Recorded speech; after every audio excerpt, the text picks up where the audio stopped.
Hagmann and Hagmann report for today. It is Thursday, June 11th, 2015. This is a live broadcast. We're coming to you live from the studios of the Hagmann and Hagmann report here in Northwest Pennsylvania. I'm Doug Hagmann at the helm with fellow investigator, researcher, and most importantly, my son, Joe Hagmann. Together, we are the Hagmann and Hagmann report. We like to call America's premier father-son investigative reporting team. Now, our job is to bring you the news behind the headlines, the news that is twisted and shaped and convoluted and hidden amid a funhouse of smoke and mirrors and a carnival we call the corporate media. And we do the headline and news triage so you don't have to. I want to thank everyone for tuning in to us tonight. Thank you for listening. Thank you for checking in with us from all over the world. We had such a great response from last night. I just want to say thank you so much for listening and for your comments about last night's show. Dr. Michael Lake was our guest. If you haven't heard that show, definitely tune into that. What a powerful broadcast that was, and we're just so excited to have quality guests like that. Now, for new listeners, we broadcast live every Monday through Friday, every weekday, from 8 to 11 p.m. Eastern Time. Our home base on the internet is HagmannandHagmann.com, two N's on Hagmann. Spell out the word and crunch it all together. And that's it, HagmannandHagmann.com. We're simulcast by the Christians United Broadcasting Network. Our home base at HagmannandHagmann.com. There you can access us live, and you can also grab our past shows. Right now you just have to click on the RSS feed, and that'll take you to a page on BTR that lists our previous shows. And, of course, our social networking sites, we are on Facebook. Hagmann and Hagmann is on Facebook. Like us there. And individually, Joe and I are both on Facebook as well. So, most importantly, however, our original investigative reports, more coming shortly as we dig into certain avenues here.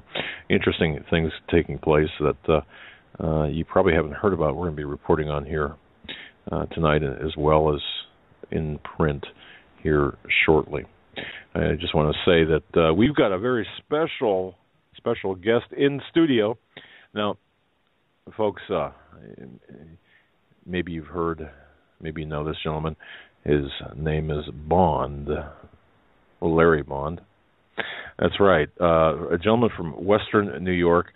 What we had to do is we had to blindfold him, spin him around 6 times, and then drive him in circles for about 15 minutes to bring him to the super secret studios here at Hagmann and Hagmann.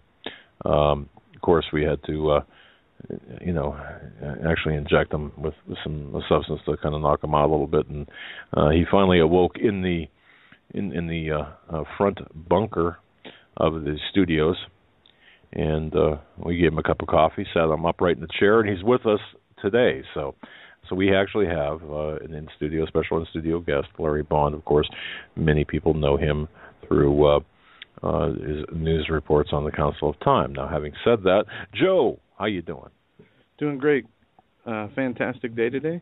As you said, we have an in-studio friend and guest, and we have a lot of news and current events to get into today. And it's going to be kind of a more laid-back, roundtable discussion, where we will also take questions from emailers and questions from callers. The callers will be later on in the show. But we want to know what you want to hear.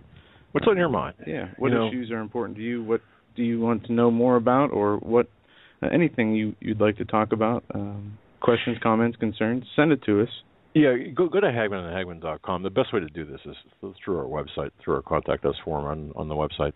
Go to HagmannandHagmann.com, click on the Contact Us link there or tab, and just fill out the form in the subject line. Put question or whatever the subject might be, and we'll get to it on tonight's show. And alternatively, you can call in later on in the show, 661-244-9839. That's 661-244-9839. You've got to press 1 despite not being prompted to do so. But at any rate, we've got, again, a great show for you planned tonight. A lot of news. Folks, how do you feel about this issue? Do you even know the situation with John Kerry. Okay, anything weird with that? Your thoughts about that? John Kerry, of course, reportedly in a bicycling accident in in France, Joe? Yeah, I believe it was France, and he broke his leg.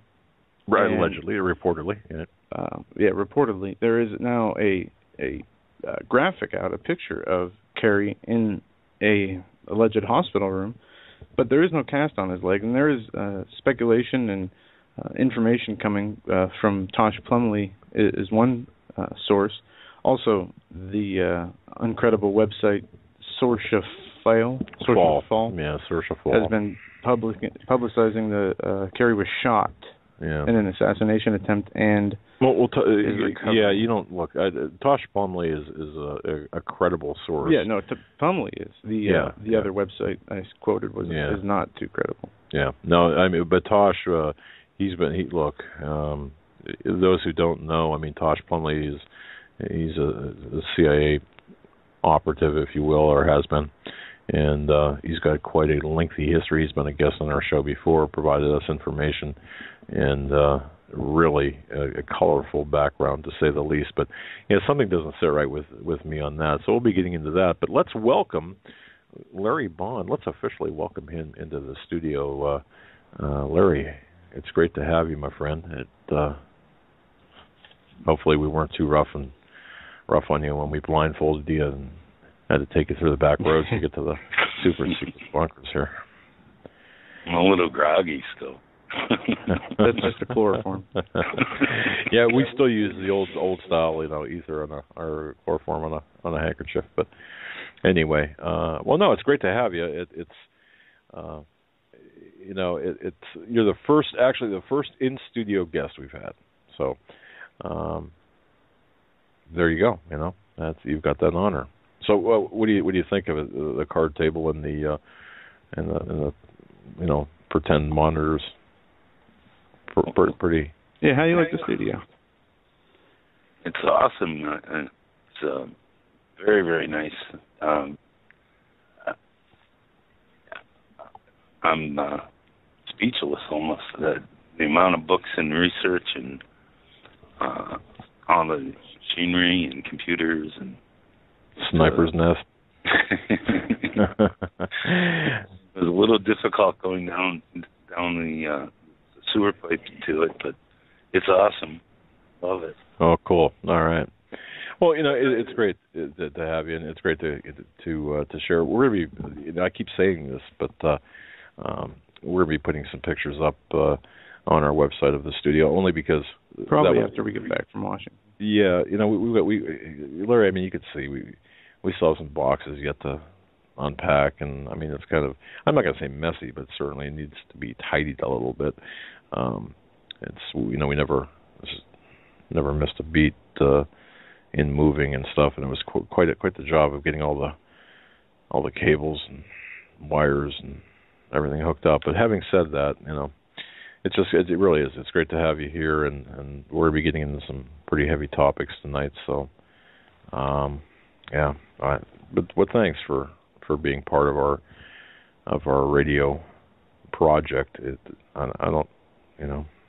Yeah, man. Definitely glad to have you in studio. Let's start tonight with some news on the TPA, TPA/TPP. There was a headline today: White House launches frantic campaign to save trade deal. And it goes on to say the President Obama and his aides launched a full court press to save his trade package on Thursday as House Democrats' internal struggles pushed Obama's top legislative priority previously close to defeat. Yeah. There's also another article that I came across. The Alabama delegation could decide whether Obama trade passes or not, and it gets into the here's why. It says all eyes will be on the Alabama congressional delegation Friday as the U.S. House vote on whether or not to grant President Obama trade promotion authority or fast-track authority to enter into international trade agreements that Congress will not be able to amend. Conservatives like Jeff Sessions of Alabama and Richard Shelby have warned that passing the TPA would cede too much power to the executive branch, increase America's trade deficit, and threaten jobs, but the bill garnered the support of big business groups and Republican congressional leadership who plan to pass the bill on Friday, paving the way for the Obama administration to enact numerous international trade deals that have been negotiated behind closed doors.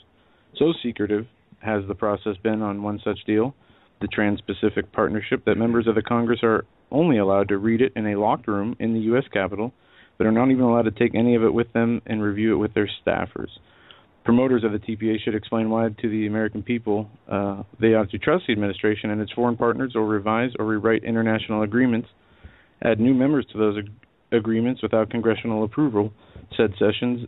Does this not represent a takeaway of congressional authority? And it does. And we were told, in recent articles that this the House was not going to vote on this TPA until it was made public. There seems to be sort of double way. I mean, you have reporters on one side, and earlier in the week we talked about this, Dad. Yeah. That they came out and said they were going to vote on it Friday. But in other articles they said they were going to wait until it was made public, and the public had time to review it. Okay. But see, this is where the confusion comes in. And I wrote an article which is posted on Canada Free Press, CanadaFreePress.com, and HagmannHagmann.com. It's probably easier to find right now at HagmannHagmann.com, and then at the bottom is a link to discuss it. But having said that, and really, not to promote my own article, but really, I mean, this needs to be talked about. People like Ted Cruz, for example, what they're saying is they need the TPA. Reportedly, he's against the TPP, which is a Trans-Pacific Partnership, which to me is the architecture for the beast system, the one global government system. He needs a TPA to be passed, which reportedly will compel Obama to be more transparent. In other words, you got to pass the TPA, and that'll force Obama to, or force the executive branch to post the bill publicly. Okay, that's the reasoning, or that's the ostensible reason behind the TPA.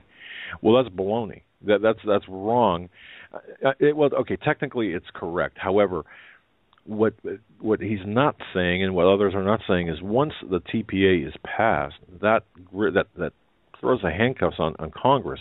They cannot change, alter, or do anything, or filibuster the TPP bill. All right, it does a lot to, and people need to understand this. It does a lot to push the TPP toward ratification. And I use that word ratification deliberately. You ratify treaties, you pass bills. The TPP, as far as I'm concerned, is a treaty. When you've got allegedly 29, or roughly 29 approximately, chapters, and only 3 deal with trade, what do the other 26 deal with? Or if we're just talking about close numbers, I'll tell you this, okay, inside that bill are the bill's a whole Trojan horse filled with gun control, climate control costs, immigration, amnesty for immigration. This is what we've been told behind the scenes from our sources. Yeah, and I mean, look, people can't talk about it; they get arrested, right?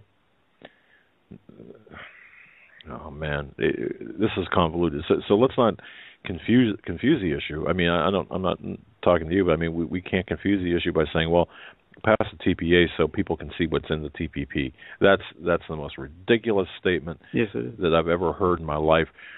That to me, that's going down the Bill O'Reilly kind of thought process. And don't get me started, man. I was in a good mood before. But no, seriously.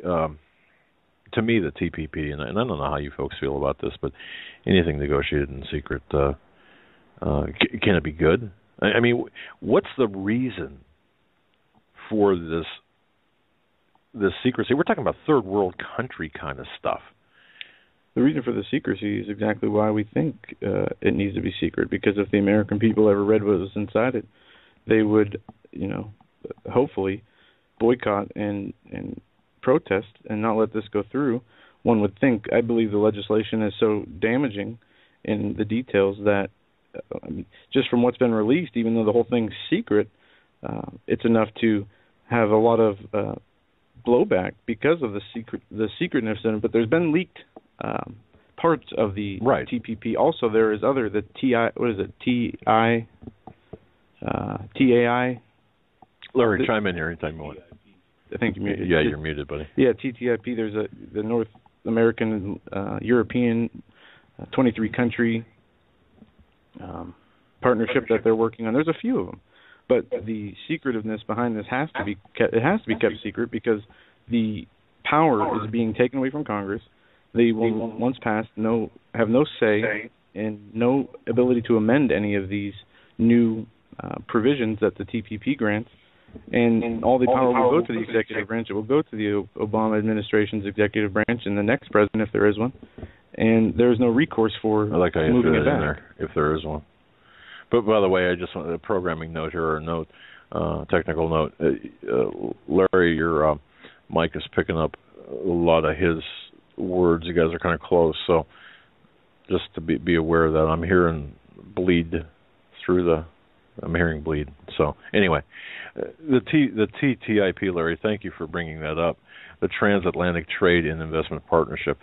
That's a proposed free trade agreement between the European Union and the United States. And this too is really part of the well, I shouldn't say it's part of. It's concurrent with. It's a trade program concurrent with the TPP.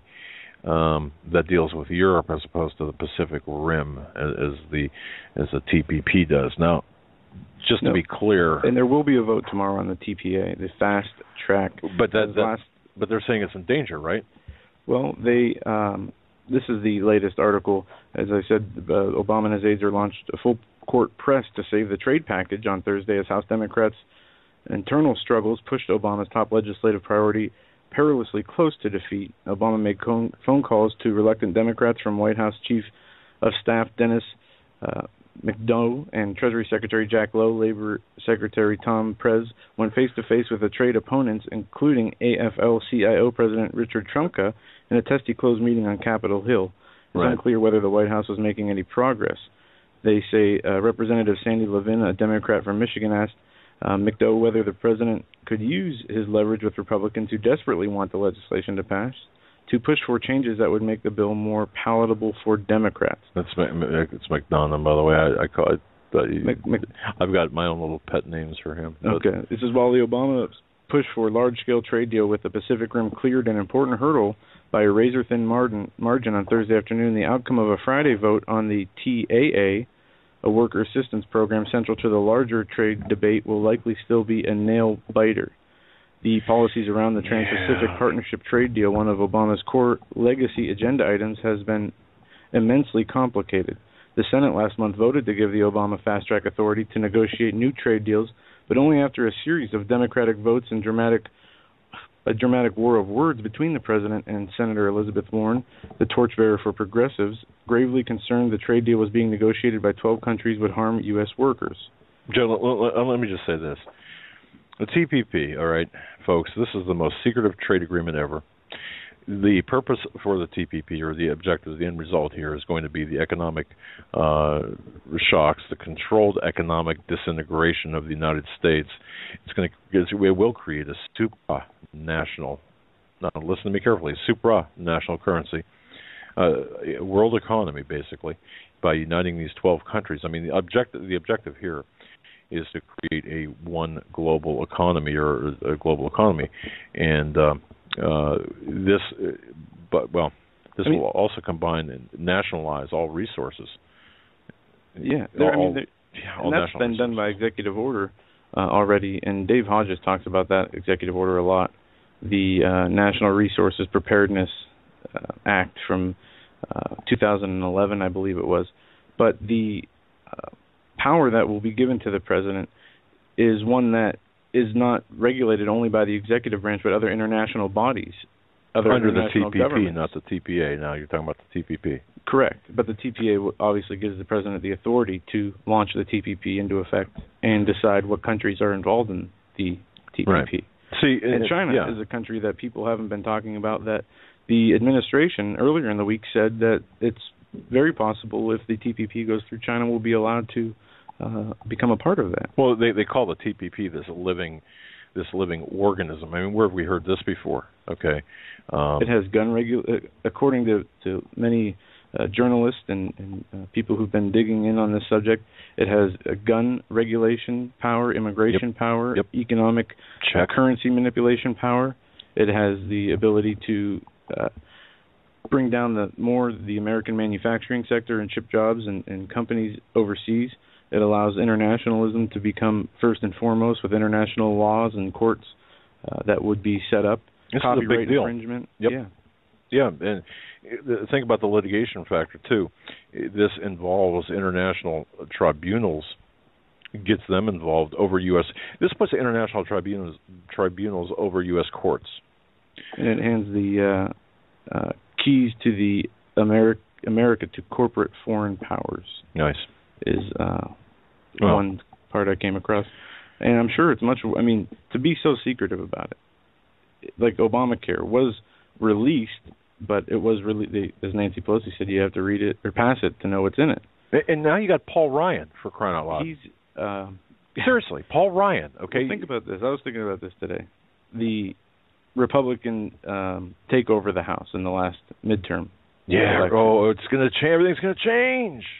If it stayed the same, would they still be able to get this through? I mean, it happened for a reason. They let it happen for a reason. They control the voting machine. They control who wins and who doesn't. So why? I mean, Larry, let me ask you this. I mean, when you're on the same side as people like, I'm just trying to think, Sheila Jackson-Lee, for example, or Maxine Waters, or people of that caliber, when you're on the same side, saying no, no, no, man, it's kind of a nightmare, isn't it? I mean, seriously, you've got so-called conservative Republicans going, oh, we need the TPA. Really? And we find ourselves aligned with the most, in my view, the most reprehensible people, lawmakers, and we're on their side now. It's amazing that you can't even you can't take no notes. It's in a secured room. Nobody can know what's exactly in it until they pass it. And anything that's been fast-tracked in the past has just turned out to be bad for our country. That's right. And in my article that I wrote, I gave the history of the TPA, and it was created by Nixon, or really the Nixon administration, with Kissinger when he was part of the administration. It was supposed to be temporary, and it transferred authority from the Congress to the President, giving the President at that time the power and authority to negotiate international agreements. And it was formerly known as fast-track negotiating authority. But they changed it because no one liked the name. It was too transparent, so they had to change it back in 2002 to this to the TPA, of course, the Trade Promotion Authority. But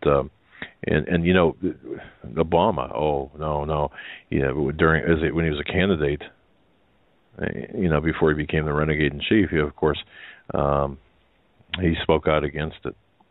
And don't forget, the Fast Track Authority passed the House by a mere 3 votes at 3:30 in the morning on July 27, 2002, when it was renewed and passed the Senate on the 1st of August, 2002, as part of the Trade Act. So even back in 2002, well, I guess no one was paying attention back then either, but, passing it at 3:30 in the morning, come on. There's a problem. Yeah, and the TPA supposedly is going to be responsible for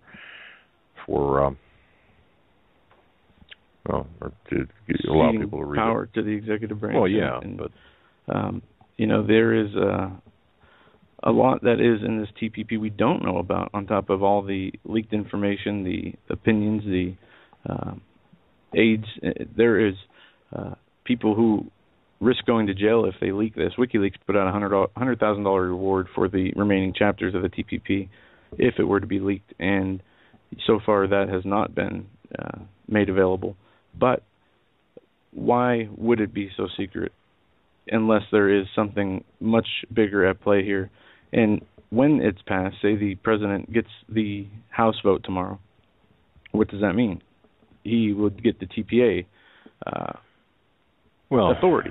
He would get the Trade Promotion Authority, which in the TPP, then you'll have 60. The Congress will have Congress will have 60 days to review the TPP, but they can only pass it with an up or down vote. It'll take a simple majority to pass, and there's going to be no discussion or filibustering. It'll be limited. The discussion will be limited, I believe, 20 hours. So, I mean, from your research, would it be made public after that fact? I mean, how long does this remain secret for? Until it's law? That's the whole thing. People like Ted Cruz are saying, well, by passing the TPA or granting Obama the authority via TPA, the TPP will become public.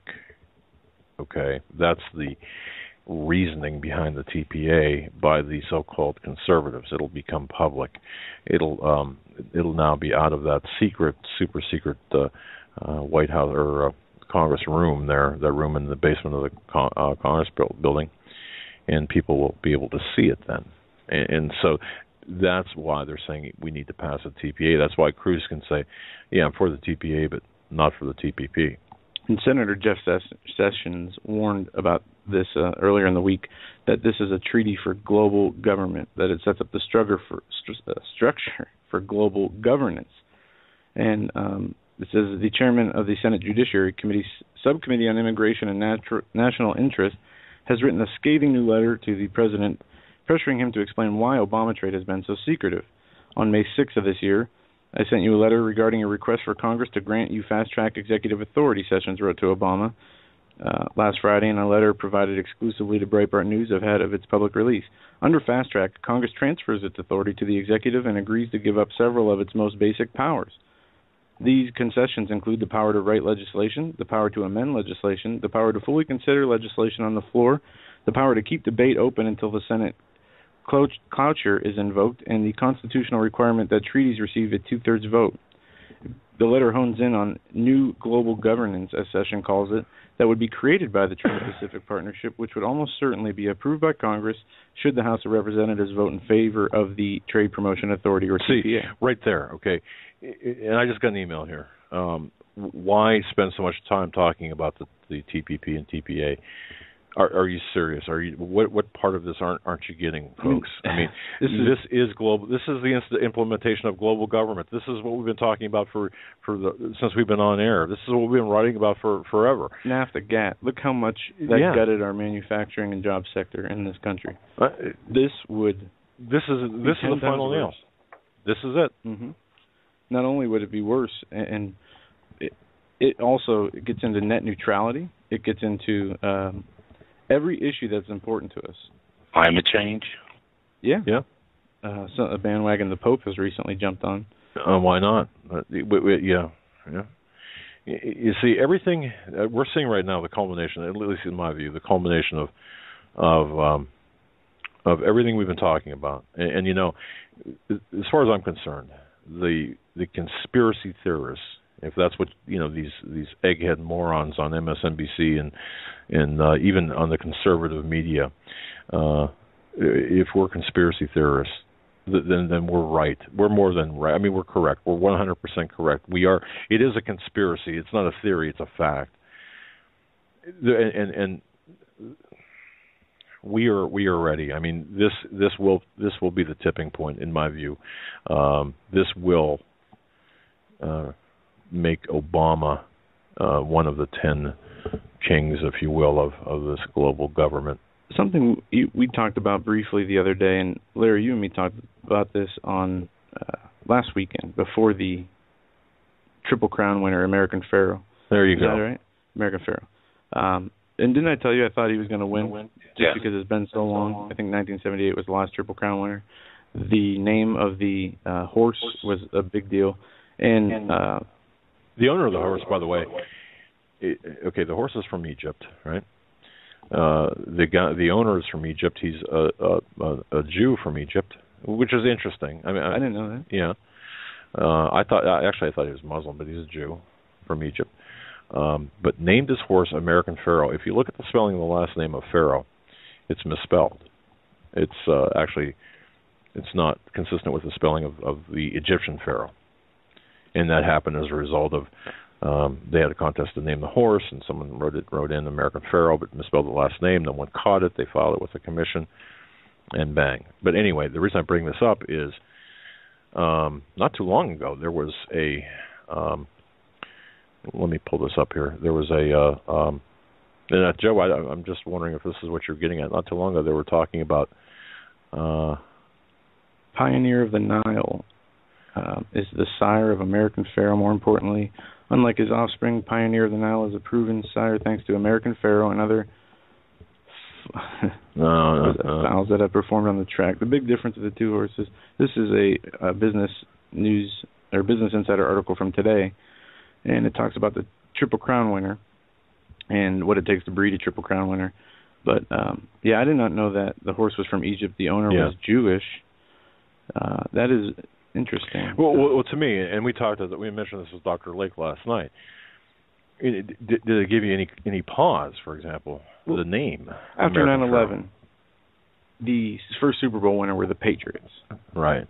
And there's another example. And there's just plenty. On the top of my head, I can't think of. But is this a warning, a forerunner event to what, we have Jade Homecoming this July 15th, starting July 15th into September. We have so much happening in September, the 70th anniversary of the UN, the Pope coming to America to speak to the Congress, the blood moon, the last blood moon of the Tetrad. Yep. There are people warning about an asteroid that could come to Earth. Augusta Perez has been on our show to talk about that, as well as others. People are concerned about Planet X. There's an uptick in earthquakes, volcanoes, natural disasters occurring. And people are nervous. They're wondering what is going on. Why is there a rapid change? And the news was already crazy enough. The amount of information and the amount of things that are happening in our economic world, our political world, our religious world, are continuing to rise to a fever pitch. And you have the Bilderberg meeting going on. You have an economic summit. You have the Greece possible default. You have ISIS. That's just to name a few. Yep. And the G7 going on. You have the war rhetoric between China and the U.S. for the South China Sea. You have the first U.S. economy goes negative in the first quarter. That was something that we didn't get a chance to talk about. And there's a lot more going on. And what are we going to expect? The Bilderbergs are talking about hacking. They're talking about artificial intelligence as two of their main topics of discussion. You have no idea. We have no idea about the ramifications of the TPP. We know it's going to be horrible. ISIS is continuing to increase its presence. Well, I don't mean to interrupt. I just want to, because it's relevant here, got an email from through the contact us form on our website from Jerry C. From West Virginia. Gentleman, how in secret is one to read with understanding 6,000 pages, 29 segments called the TPP. And he goes on to say that the senators perhaps were paid total over $1 million to bribe these people. NPR radio has refused to mention really any of this with any type of clarity or any type of substance.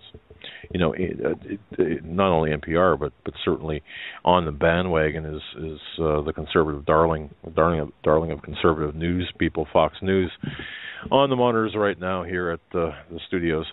It seems like, And Paul, you mentioned Paul Ryan. This is from today. It says Paul Ryan's Pelosi-style Freudian slip exposes truth about Obama trade. Right. Ryan made his admission against interest in the House Rules Committee on Wednesday in response to a question from a Representative Michael Burgess about the secret nature of the bills. Burgess began to question by saying, "I appreciate all of that, but again, you read through this language down in the secret room, and I welcome the day when the people can read it." And it won't. Paul said, by the way, it won't be declassified or made public until it's agreed upon. We have to pass the bill so you can find out what is in it. So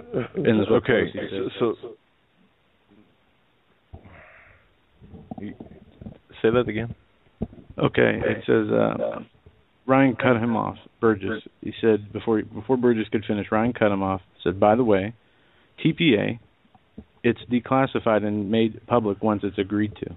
Okay, I read that too, and I was trying to project myself there to see if was he talking about the TPA or the TPP.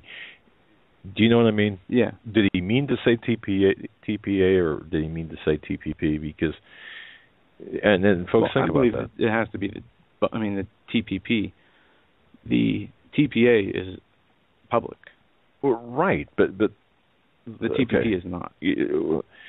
Just to drive this point home, the TPA, the Trade Promotion Authority, conveys power from the from the legislative branch to the executive branch. Yeah. Okay, let's stop there for a second. Why in the world would Congress, any person in Congress, why would they want to convey their power, to cede their power, to say, okay, here, we're gonna give you the chief executive officer or the renegade in chief. We're going to turn over our power to you. Especially when our system of government was set up as a check of balance of powers. So, okay, why? And it's reportedly, ostensibly, for the sake of expedience, as well as the consolidation of power, so things will run smoother. That's the reasoning behind the TPA. And I believe that if the president wanted to, he could, through executive action, do the same thing. Okay, we got to stop calling him, at least, because I don't want to have to hit you with a Nerf bat. I did find the Nerf bat. He's not the president. Going back to what we talked about earlier about the midterm election. Smack him, Larry. The reason that he doesn't have to use his executive power to push this through is because, even Rand Paul, the most libertarian candidate, son of Ron Paul, voted for the TPA authority, the fast track authority. What's your take on the TPA? Wait a minute, Rand Paul voted for it? Yeah, we talked about this. Every Republican. Where was I? Voted. You reported on that too. You were the first to report on it here. And they're having problems in the EU too, with some of the different portions of the TPP. So there's 5 major points that the EU is concerned about too. So it's not only the U.S. that they are having problems with. The EU is also skeptical on this too. Well, this is bad for our country. This is going to be the final nail in the coffin. And if people don't realize the importance behind this, what it's going to do to, if you think NAFTA was bad, and now, folks, help me out here, please, especially those of you who were like me. Remember back right around the Gulf War, 1990-ish, I first started listening to Rush Limbaugh. I found talk radio, and I'll say in the late 80s, and Limbaugh was the guy. He was so. You think back, ladies and gentlemen, to the early 90s, late 80s, early 90s, when Rush Limbaugh only had I don't know how many stations, 50, 60 stations, and he was not as well known as he is today. Here's my question. And I've been looking for documentation on this, written documentation, not internet documentation, but through books and also microfilm. I made a trip the other day. Well, I'm going to save that. Trying to find whether was Limbaugh in favor of NAFTA, GATT, WTO. I don't remember. Okay, well, you were 12. Yeah, but you remember the investigative trips where Rush Limbaugh would be duct taped on the radio so it couldn't be changed, and we would listen to Rush Limbaugh. Well, yeah. Didn't like him then, don't like him now. Well, yeah, I'm just trying to figure out.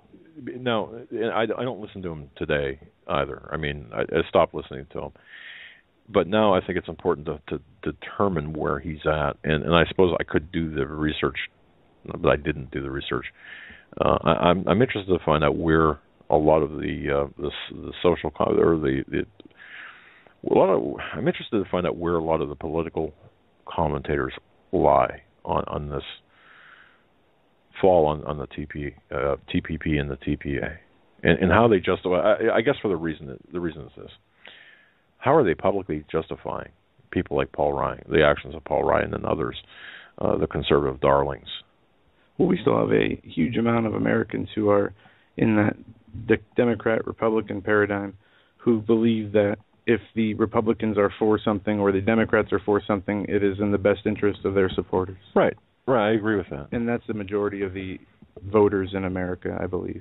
So politically aware. Hence my question. I mean, if you're stuck in that paradigm, if you're stuck in thinking about that, my question is, how are the people who are still hanging on to that, having a death grip on the right-left political machinery, how are they justifying the actions of people like Cruz and Paul Ryan and others, the so-called conservatives who are, the Tea Party type people who are saying, well, we need to get TPA, it's good for the country, TPP will be good for the country, when really they haven't even read it, or you know where I'm going with this? Help me out, Larry. Help me out. Bail me out of here. Yeah, I found an article from May 26th here about Limbaugh disagreeing with the Republicans on the trade bill. Conservative radio talk show host Rush Limbaugh weighed in on the back-and-forth debate of the TPP trade deal. And the controversial deal has pitted Barack Obama against his own party, and apparently has split Limbaugh from the Republicans in Congress. So, okay, well, thank you for that. Yep. So Limbaugh is speaking out against it, basically, is what you're saying. I mean, ultimately, okay. Yep. All right. And an email here from Tom W. Thank you, Tom. Gentlemen, aren't all the trade agreements basically the same? So if one doesn't pass, another one will. So if any one trade agreement authority will pass either way. Ultimately, that's what he's saying. Hey, if this doesn't go, isn't there another one like on its heels? Well, sort of, kind of, and I think, Joe, that's what you're intimating with respect to the executive orders. I mean, there could be a lot of things done through executive action, different than executive orders, by the way. And plus, he writes, the senators and governors don't want to talk to their constituents about the subject. Do you know how many emails we got? And I haven't counted them, but I'm sure it's over 4 dozen emails alone where constituents have contacted their representatives and have been hung up on, or have been told they're not going to talk to them about the TPA or TPP, which is unprecedented. I've never seen anything like this before. I mean, just the secrecy around it. You think this bill is in a locked room. People have to leave their electronics, their notes, their staffers, the lawmakers do, to get in this room.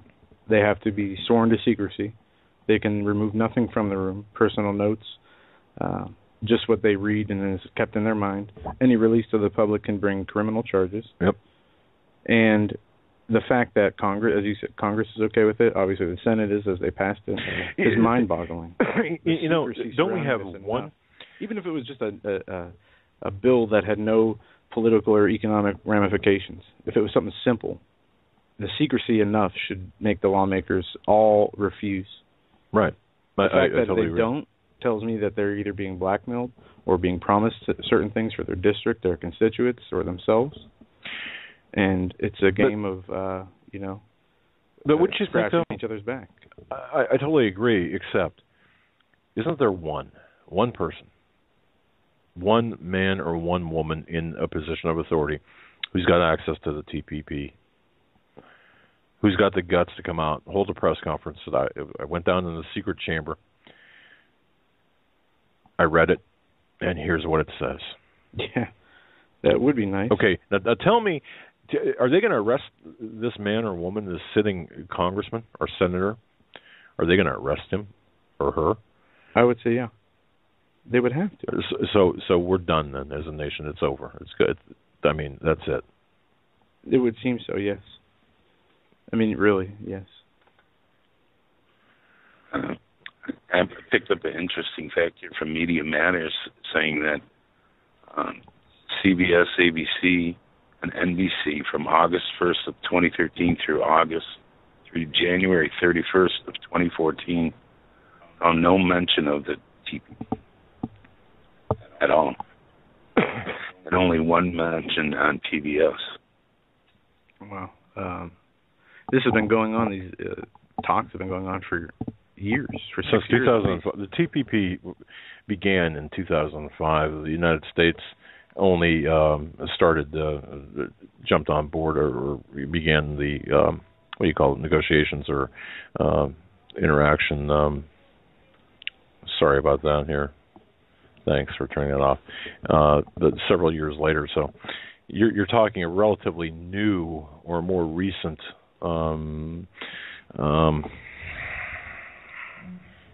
situation with the United States coming on board.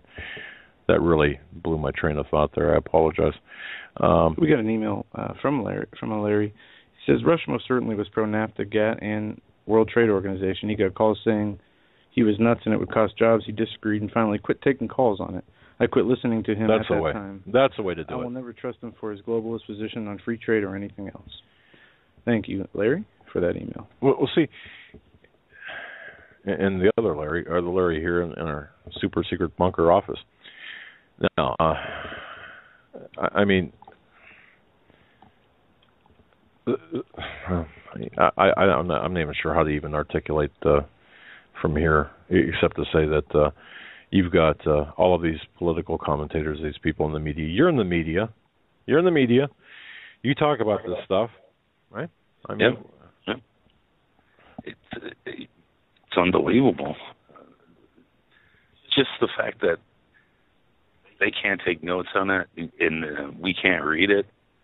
So it was the same thing with like CISPA, right? The internet control thing. Yep. We weren't able to read that either. None of these bills lately have we been able to read.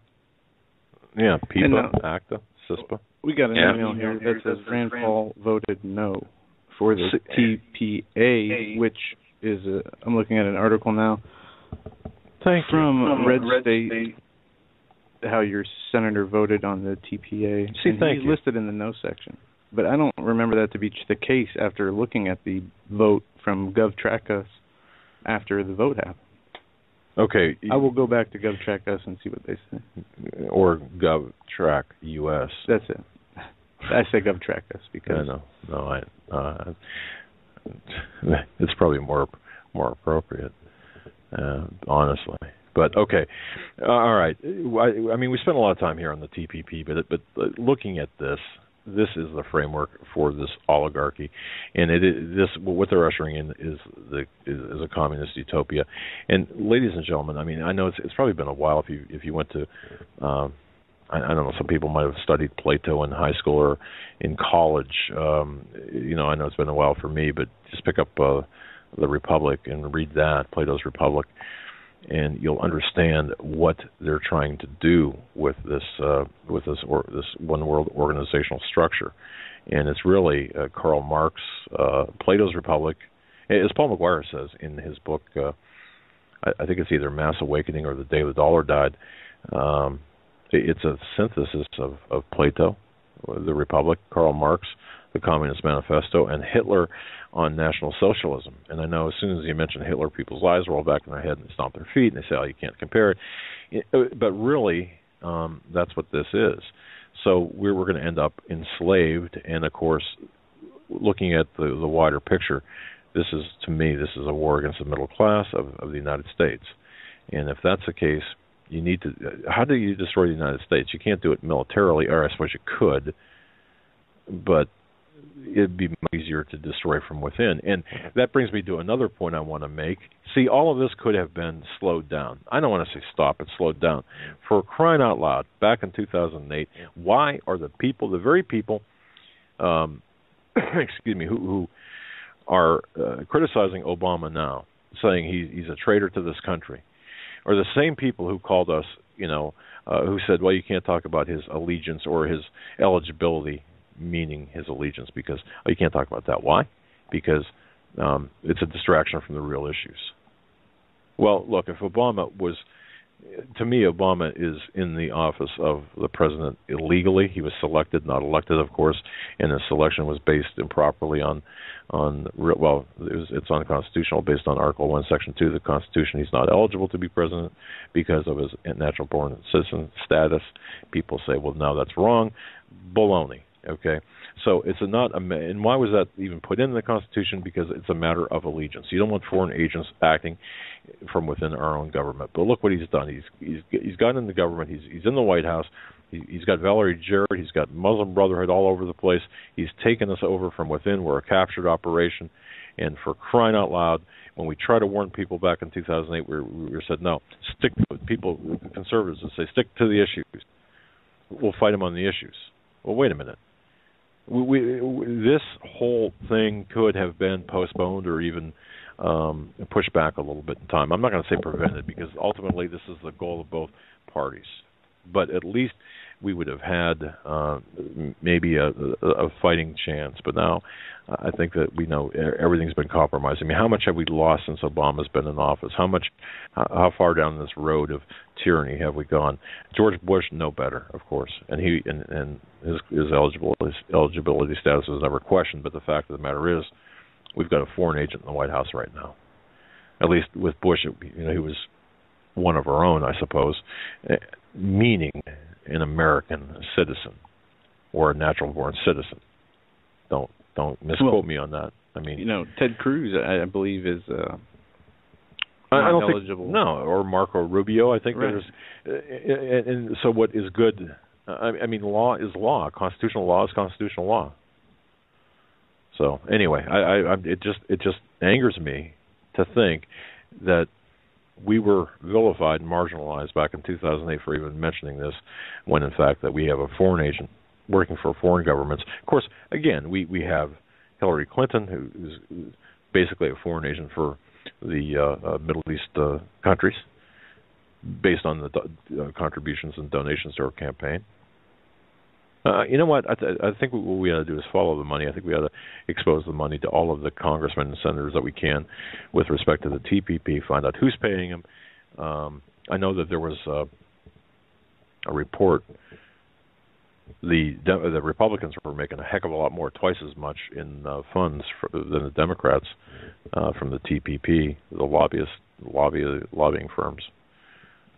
But let's follow the money on this. Let's get a little bit deeper into this, because I think this is perhaps one of the most important topics that we can talk about. I mean, Jade Helm is an overt flashbang, in-your-face kind of military operation. This, of course, is something different that's going to take us over from within. Nobody's paying attention to this, or few people are paying attention to this. Everyone's looking at Jade Helm. I mean, that's important, yes.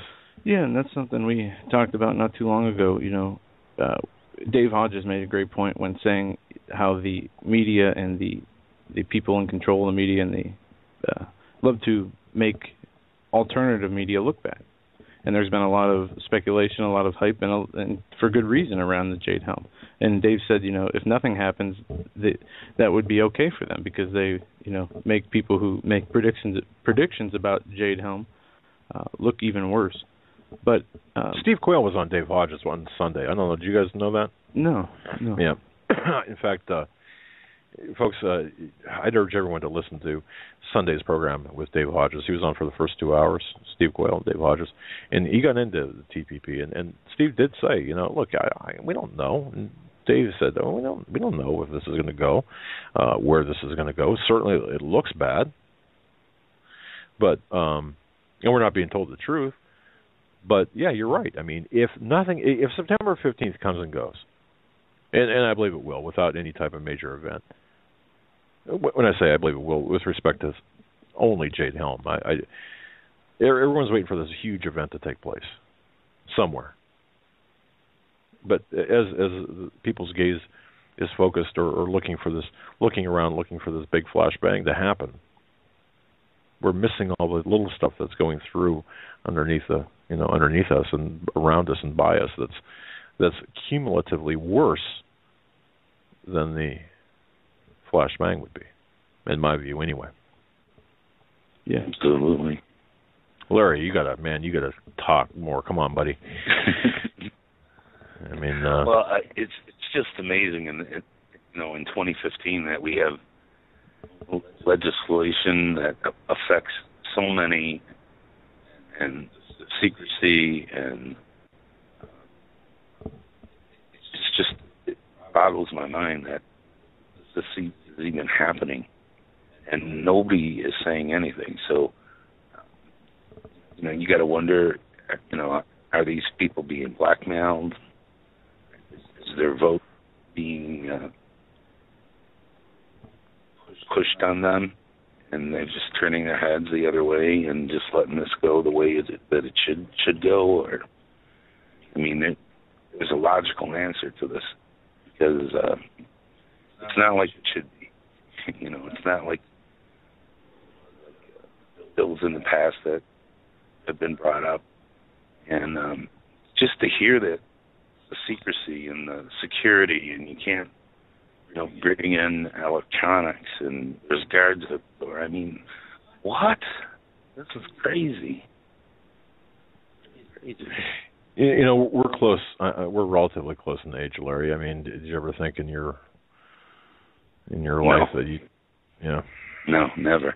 I just said that the other night on my show. I read headlines, and I just can't believe some of the headlines that I read. You just can't make some of the stuff up. Mm-hmm. Amazing how our lives have changed since we were kids, and in all sorts of fashions. And I think the internet has given us the ability to get the information more than we would have in the past. But it doesn't even matter if you're calling your congressman or you're calling your senator. They're just pushing through things that we don't have a say in what's going on. They placate you. I know. If they talk to you at all, and we're getting so many reports now where they won't even talk to their constituents, like I said, about this issue. But if they do happen to talk with you, it's either sorry but outright lies, or just a method to placate you and say, don't worry, we've got your best interests at heart, when in fact they don't. I do sense that there will be a revolution in this country, and I got laughed at. My series, my DHS Insider series, when I had the contact that worked for pretty high level within DHS. Of course, people said, it's just a voice in your head, and, okay, whatever you want to say. Back in 2008, he was saying, look, they're preparing for a civil war in this country. And look, I read the different forums who posted the story, and then they said, look, this guy's off his nut, meaning me. Okay, I got pretty thick skin. I can take that. I don't care. But look what's happening right now. My DHS source back in 2000 said 2000. I think it was a number of years ago. Said, look, this is going to get really ugly. It's going hot. Things are going hot. Glenn Beck read it on his show. My report, my last report. I think it was 2012 or 13. And did that mean like it was going to go hot tomorrow? No, of course not. It was going in motion. It was, green lighted, so to speak. Now we're seeing it. Look back to when you were warning about bulk purchases of the cell phones.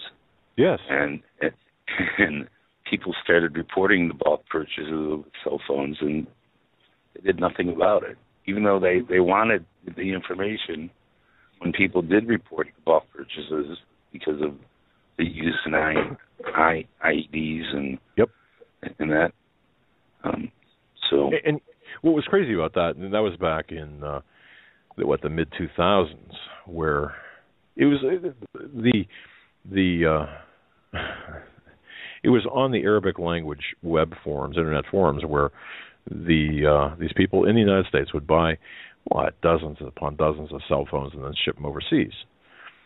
And we turned it over to the FBI, and they said thank you very much. And then pretty soon, there was nothing being done about this. And we were following up on this, and we were finally told to shut up. I mean, nicely, but hey, enough, shut up. We got it handled. Did they stop it? No. Training camps too, right? Same thing. Same thing. And what are these training camps going to be used for? See, this is all, again, none of these stories are by themselves. I mean, they're all intertwined, and they all work upon one another. In other words, the training camps in the United States, whether they're black Muslims, meaning Jamaat al-Fukra, for example, or whether they're Arabic Muslims, such as the ISNA groups, okay, it doesn't matter. Their objectives are the same, and that is once we're soft enough here in the United States, and I think that we've reached that point, and once the shooting starts, they are going to jump in, having been trained within these camps, within the madrasas here in the United States, and they're going to jump in, and it's going to be all-out war. And you know what gets me too is I look at the forums and the people say, "Bring it on." Do you understand what you're asking when you say "bring it on"? You don't want that. That's the last resort that you want to go. Yeah. And you don't want to be out of character too. If something like this does happen, you don't want to be out of character and be drawn into it, because that's exactly what the outcome they want to happen, is to pull people out of their character and get them involved. It gives them a reason to use the LRAD and to take you away. And the gun rights, the cell towers, they have the ability to pinpoint frequencies that can give people heart attacks. They have the ability to cut out, just like they're jamming up in Bilderberg here, they're jamming out the cell phone signals, and that's going to be the same thing that's going to happen. And if it does go, there's 4 satellites that control all the gas in the United States.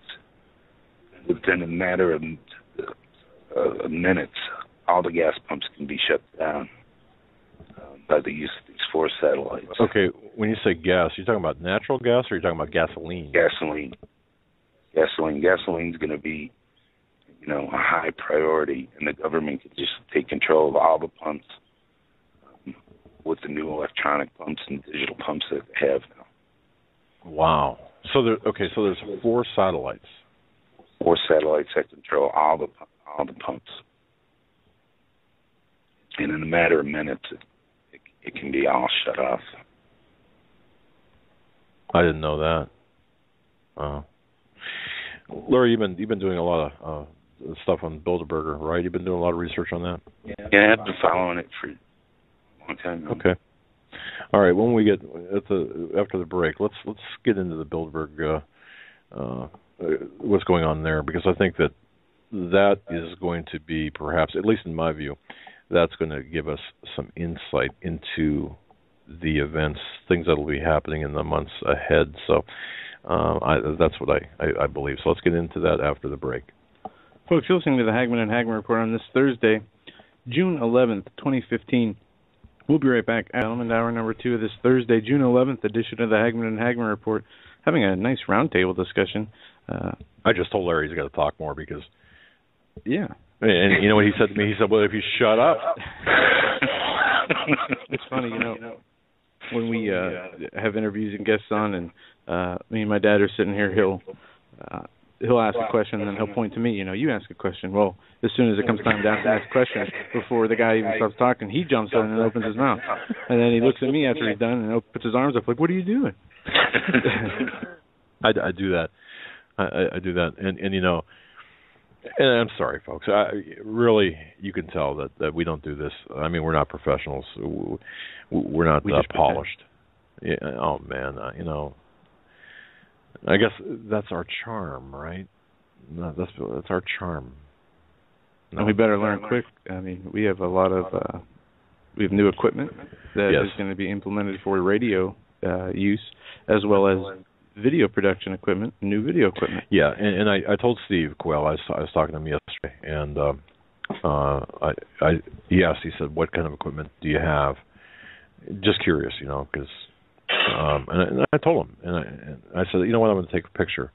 And I keep telling people the pictures are going to be on the internet. I'm going to take photographs of our studio up here. Again, once we get cleaned up, if things cleaned up a little bit more. But I think people really need to know that their contributions to our I mean, they're so gracious. But what their contributions, their support is going into us reinvesting in things we need to be able to expand, use other outlets and platforms. Yep. And Larry scared me today when we were talking during the prep before the show. Or what I should say scared me, but he made me, really think. And he's saying, the internet's going to be throttled and we're going to be censored. And are you prepared? Basically, are you ready? Do you have the alternates planned? Something to think about, folks. I do believe, now that Larry told me, I do believe that we're going to have to be prepared to go to Plan B, and we are. But in the meantime, we are going to be offering more videos, or produce more videos. Yeah, this weekend, people may be very familiar with this. Coach Dave is hosting a solemn assembly to prayer in front of the Supreme Court building from 12 to 3 this Sunday. We will be in attendance. Yes. They're praying with Coach Dave. And no speakers. No, it's not going to be any type of event. It's going to be an event of prayer. Thing. Right. But one thing that we have is a new, wonderful camera, as high tech as you can get, and we're going to be leaving. Well, not quite, but we're going to be trying to as high tech as we can get for our budget. And it's much better than anything we've ever used as a private investigator. Right. It is. And we've got the top line camera. We've got the lapel mics, and we've got the wireless microphones like Alex Jones would use. We've created a new YouTube channel, but it's not there's nothing there on it. But we plan on doing a lot more in the video realm, because that's one area we have slacked in, is the creation of videos, whether it's interviews, YouTube videos of us talking, or actual documentary type feature film things. Well, I don't think people want to see us talking. I think people want to see meat, something that they could pass along to their friends, right? Well, yeah. There's information. We have the ability and should do individual special video reports. We should do interviews. We should do a lot of things. And I believe we are in a position to, with the new studio, with the new equipment, to put out a lot more high quality, jam-packed content. Right. And I totally agree. And I think that Coach Dave Dobmeyer, I think, will be your debut on-camera interview. He agreed. Again, this 3 hours in D.C. from noon to 3 this Sunday, which we're going to be there in front of the Supreme Court, it's nothing but prayer. That's it, prayer. Nobody's going to speak. No one's going to give out T-shirts or anything like that. Prayer. Solemn assembly. Focused, laser-like focus on the Supreme Court. And you know what? Larry, I think you mentioned this, or Joe, you mentioned this. What's that? This is going to be a Christian group called the American Renewal Project. They're hosting a major prayer meeting this Saturday at the North Charleston Coliseum to pray and fast for America. It's a 6-hour event. It's being billed as the response. South Carolina will feature South Carolina Governor Nikki Haley and Louisiana Governor Bobby Jindal as two of the day's speakers. Now, unlike Sunday in D.C., no speakers, but they're going to have speakers. But, hey, seems to be catching this whole thing. So an emailer wrote earlier here. Let me just pull this one up. Here, hang on a second here. I'm sorry.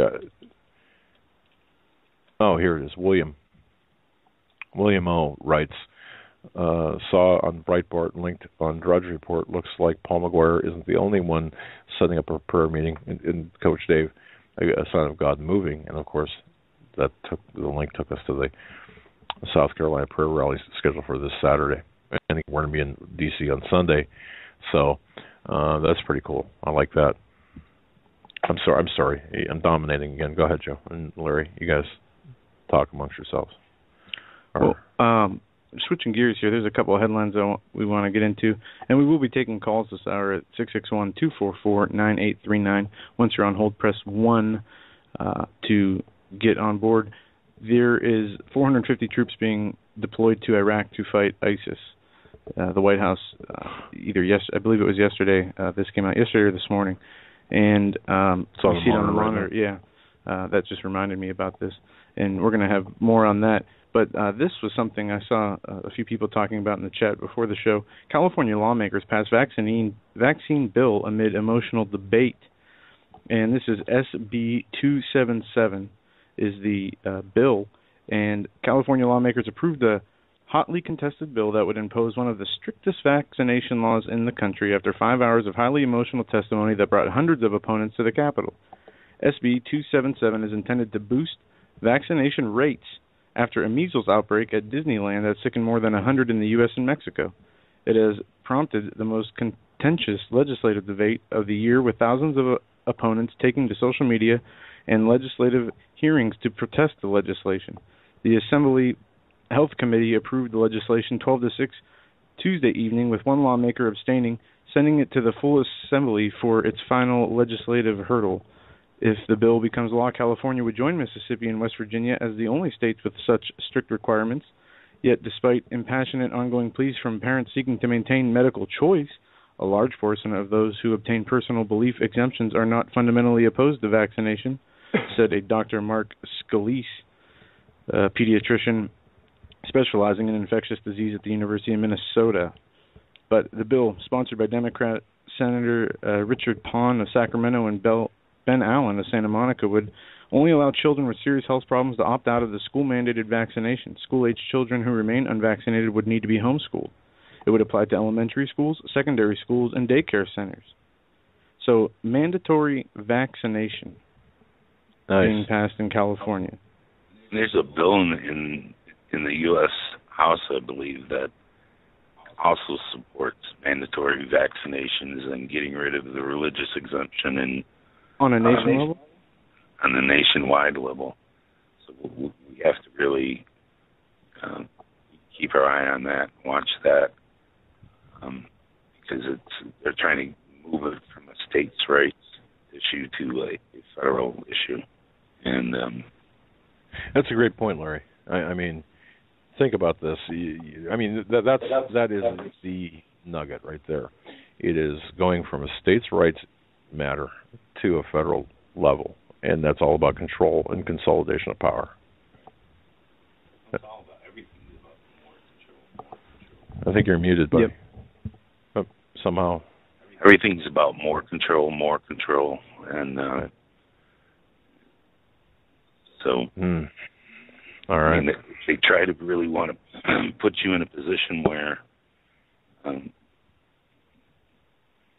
you're going to be tied. I mean, vaccinations, especially to me, is a very serious issue with all the different side effects and then children dying, children being the complications. Up, yeah.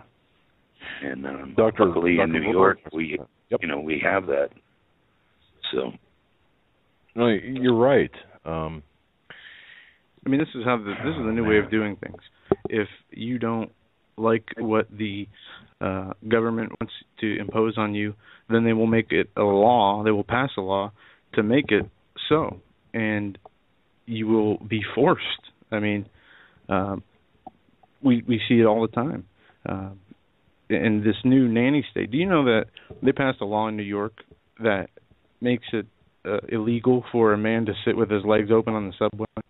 They call it, I'm not trying to be crude. Yeah, man. Right. Yeah. I mean, I heard about that. Another good example is the EPA wanting to limit carbon emissions from commercial jets. Meanwhile, Air Force One and the Al Gores of the world can fly around however they want, but they want you to emit less carbon. But they're exempt from all this stuff. How about the chemtrails? Probably doesn't cover those. That's a good point. I'm sorry, I was distracted by Larry's manspreading there. True. Okay, all right. You have to. Sometimes you just have to kind of make a light, because this could drive you nuts. And I don't know. It's really, we've entered into this. I'm expecting Rod Serling to kind of walk through the door here any moment, in the Twilight Zone music to start playing, and it just seems like we've passed the point of no return. And I'm beginning to think that way, and that bothers me a little bit. What the government, and Larry, you pointed this out earlier, they want to draw us into a battle, and a lot of people are falling for this. They want to draw us into a hot war, and I think so they can impose their draconian measures upon us. And I think, what choice are we going to have if they keep? It's like a bully in the playground. If they keep pushing and pushing and pushing and stealing your lunch money and ripping your clothes and stealing your book bag, at what point do you? I mean, at some point you're going to have to fight back, right? Well, spiritually, if you're right with God and you're spiritually right, you're at a different frequency. Your body is actually operating at a frequency where these cell tower things that they have are at a lower frequency, and as long as you're spiritually in line, no matter how they use these cell towers, these frequencies, they can control the frequency through these cell towers of making you either nervous, aggressive, calm, or whatever. But if you're right with God and you're working out of a spiritual, knowing that Jesus Christ is the one and only, and your body is actually working at a different frequency, and it can't affect you. So that's one thing they don't really advertise very much or talk about very much. But my source says that if you're right with God, you are totally not going to be affected by that. So that's the reason behind accepting Jesus as your Lord and Savior and being saved or born again. Everyone's DNA operates on a certain frequency. There's a certain harmonics to our DNA, and I think a lot of people don't quite get this. And frankly, I neither until I started talking to Tom Horn, Chris Whitman, and people, and even Dr. Lake, where once you are in that you fall into the acceptance as having Jesus as your Lord and Savior, and you're born again, it does change the harmonics of your DNA and insulates you to an extent from these electrical interferences. Larry, let me ask you a question here, and I know that we promised before the break to talk about Bilderberger, but let me ask you a question. I got an email following the appearance of Dr. Lake, and somebody said, how do you plead the blood of Jesus over equipment? How do you plead the blood of Jesus over, how do you do that? How do you pray? Or, how is that done? Do you have an answer to that? I mean, because how do I respond to that person? For example, or is it merely, do you know what I'm asking here? Did I make sense? From what how it's been explained to me, that as long as you rebuke it in Jesus' name and rebuke any type of bad spirits or demons that may be in your house. You don't need oil. You don't need any special things. As long as you rebuke it in Jesus' name, you've got to invoke that'll Jesus. solve it. Okay. I have a testimony to that. When I got a dog from the SPCA, and I'd bring it home, and I brought it home, and it was fine for a while, and then all of a sudden it would just like look at me, and the left eye would roll back into this dog's head, and he would just get super aggressive, and this kept happening and happening and happening. And I was told how to rebuke it, what prayer to say, and that's never happened once we've done that. Really? It's amazing. Yes. So I went around to every room of the house and prayed over everybody, prayed over every room, said that prayer throughout the house, and just invoking the name of Jesus and rebuking the... Rebuking it, right. Okay.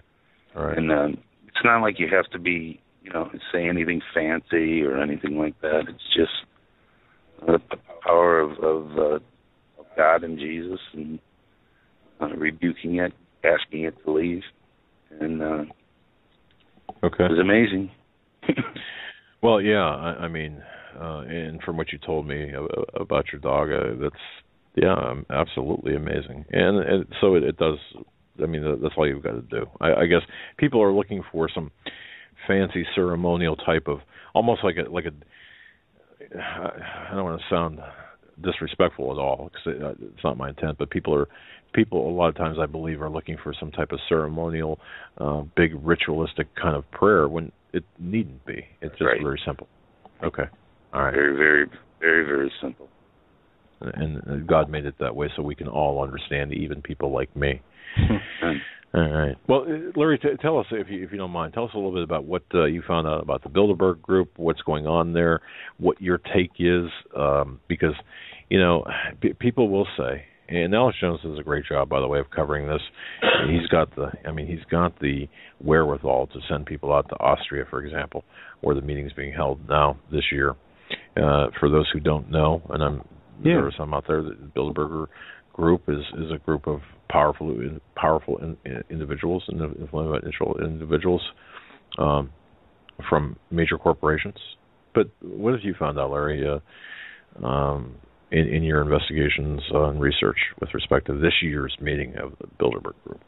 Well, so far this year, it's been unprecedented security. I remember following Bilderberg back when Jim Tucker was alive, and he would go up there with Alex, and Alex would be blowhorning the people, and you'd have some demonstrations when it was held up in Chantilly, Virginia, and but nothing like they had in England. In England, they had like 3,500 people show up and really protest the Bilderberg. And that really got him. It got him national covers. And Charlie Skelton, who's a writer for the Telegraph, he actually was a comedic writer for the paper. And the paper sent him up there kind of as a joke for the first time. And he got harassed. He couldn't believe the things that he's seen. And his whole attitude towards Bilderberg has changed. And over the years, there's been more and more security. This year, it's like something out of a science fiction movie. You look at that castle up in the mountains in Austria. They have a 6-mile perimeter with fencing, hundreds and hundreds of police.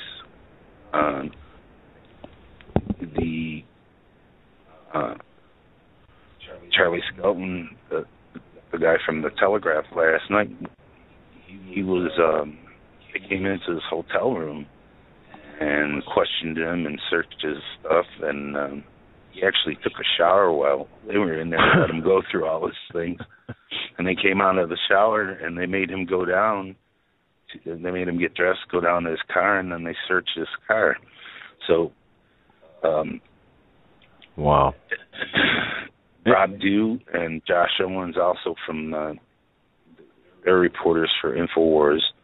They've been down there for the last couple of days. They've been harassed from the time they got there. There's roadblocks and communication jamming equipment, right? Yep. Yeah, they can't do any live streaming. They can't get tweets out, and so they have to go up like an hour hike in order to get a picture of this compound, of this castle where this meeting is being taking place. So when we talk about Bilderberg, we're talking about 150 of people in CEOs, tops of corporations and government related corporations, economic sector, heads of Google, all the major corporations, all the major companies, not even in the U.S. but globally. Right. And as I said, their agenda: hacking, artificial intelligence. What was that? Doug, stop dancing, Doug. Let me get my. My goodness. Was that an article pop-up? That was a pop-up. Yeah, sorry about that. Love those things. It happens to me all the time. Well, even Bloomberg. Now, Bloomberg had some coverage, and InfoWars is reporting on this. Bloomberg had coverage of the Bilderberg Summit. However, what they didn't say was their editor-in-chief was one of the attendees. Yeah. Okay. I mean, so... I think the importance of this year, as you pointed out, Larry, artificial intelligence, the transhumanism, really, I think we're getting close to the end game with the mark of the beast, with the beast system, with the one world economic order. Look at how close this was with the G7 meeting, and I believe that they're going to set the conference. What comes out of this conference will set the tenor for the rest of the year, and for the next 12 months anyway, and if I dare say for the next 18 months. A lot of decisions will be made here, and don't forget, too, that we're looking toward the selection of ultimately the selection of the candidates for the office of the president, if that will take place. Whatever. But, okay. And it's even like, if you remember back when it was in Chantilly, Virginia, when Obama and Clinton deceived the press and sent the press back to Washington. They were supposed to be there, and then supposedly they attended that meeting and went the opposite way with no press coverage. So right. Then you always have Kissinger and Rockefeller and those types of people there.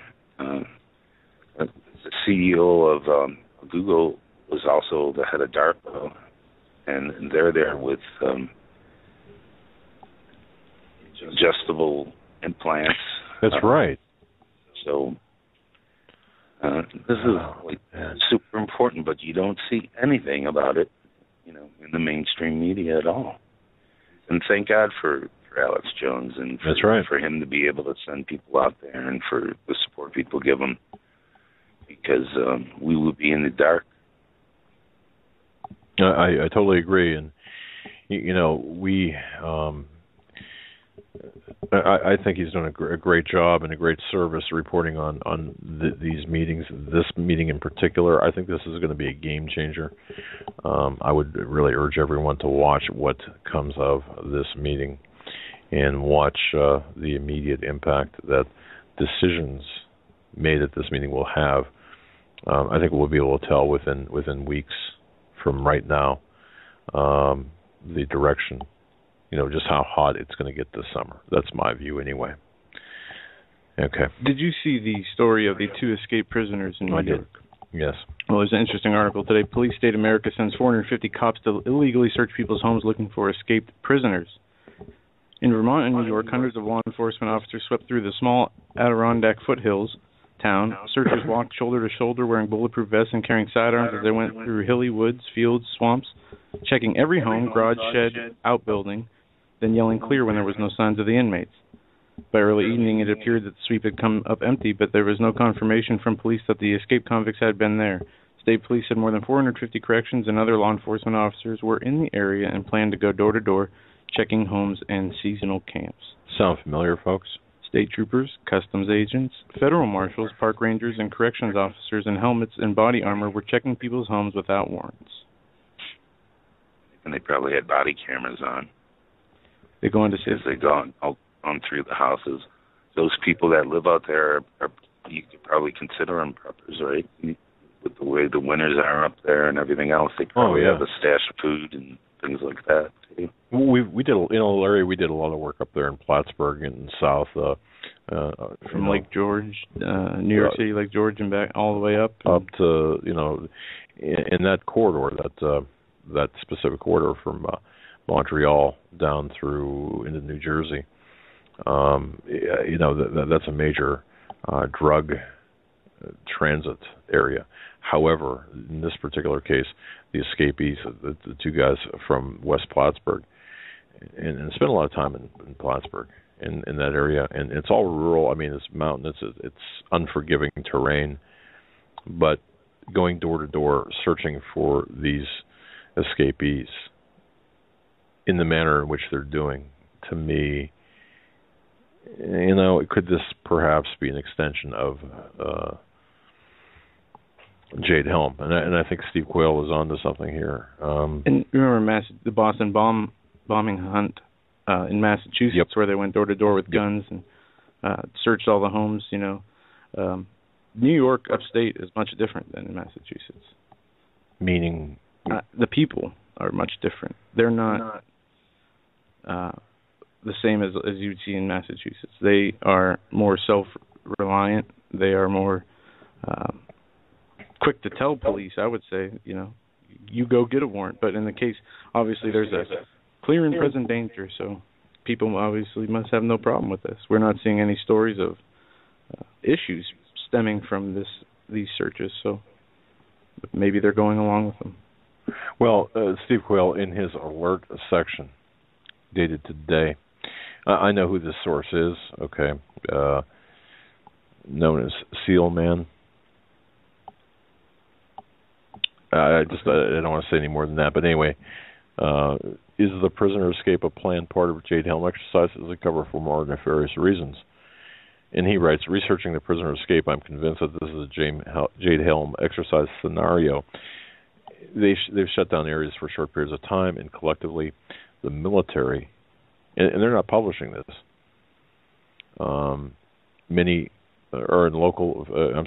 Local federal police, many recently federalized. Think about that now. Okay, are conducting house-to-house searches, as Larry said. And this source writes, if you think you might be on the red list, or if you're a veteran, a gun owner, a Christian, a constitutionalist, whistleblower, prepper, you better hide your stuff, especially if you're in their path. Yeah, I mean, who knows? They're doing illegal house searches for the prisoners, but when they come up and find something they don't like or something that might be illegal, what is going to be the action then taken? Are they going to let it go because that's not their center of focus? And would that still apply? That search still apply legally? There's another article here that I wanted to get into. DHS secretly videotaping citizens to predict crime. Traveling through the T.F. Green Airport in Providence, Rhode Island. If so, the Department of Homeland Security may be collecting video of you as part of a project to sniff out behavioral indicators of malicious intent. Pre-crime. And they're using, Larry, I had taken a couple of courses in my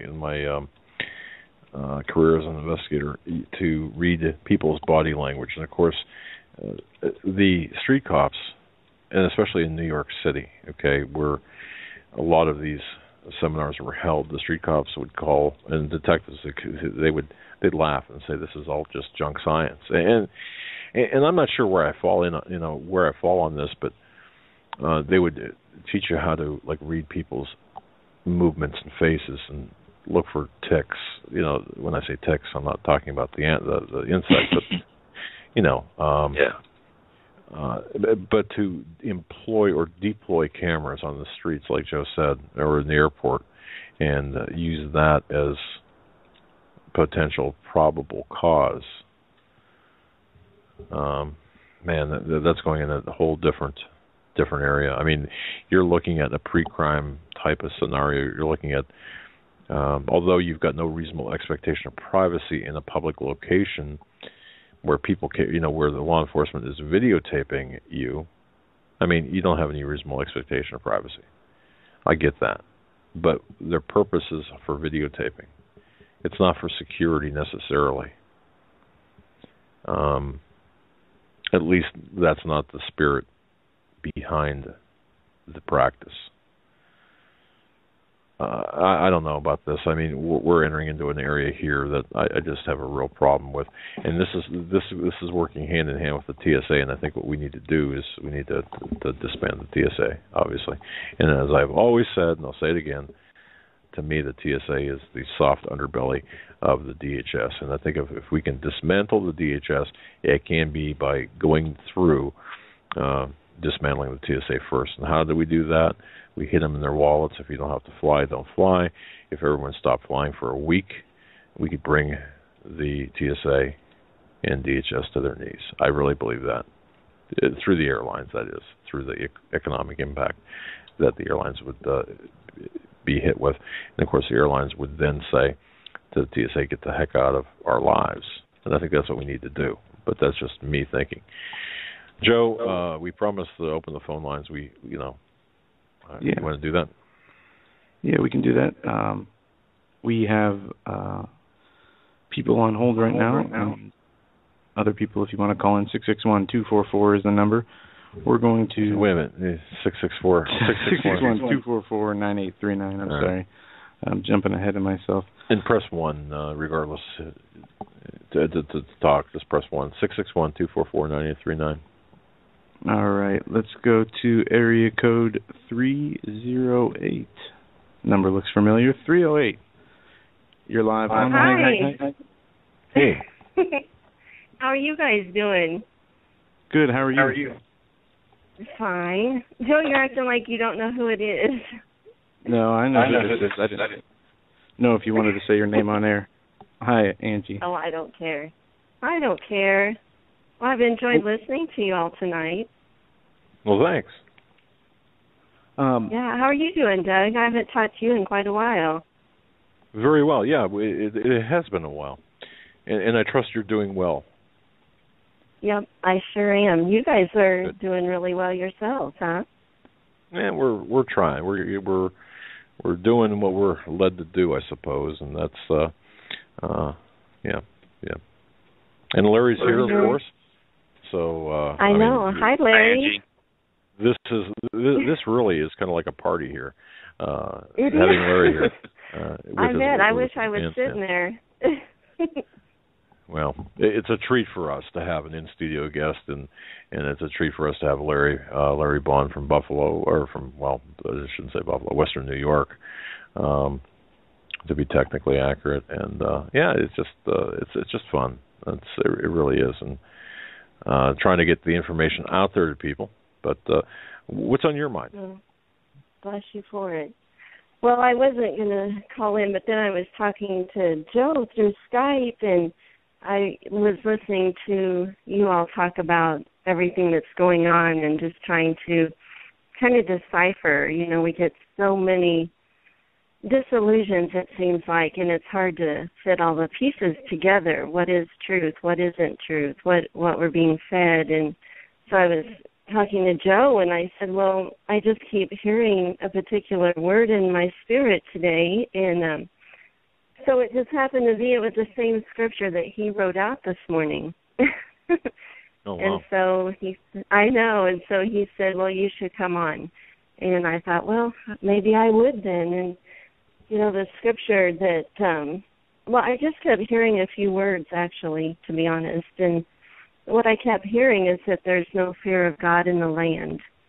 And I thought, I need to look that up. I need to know exactly the context of it. So I looked it up, and it actually is in two different places in the Bible, but the Lord directed me to Hosea 1, and it says how the Lord has a controversy with inhabitants of the land.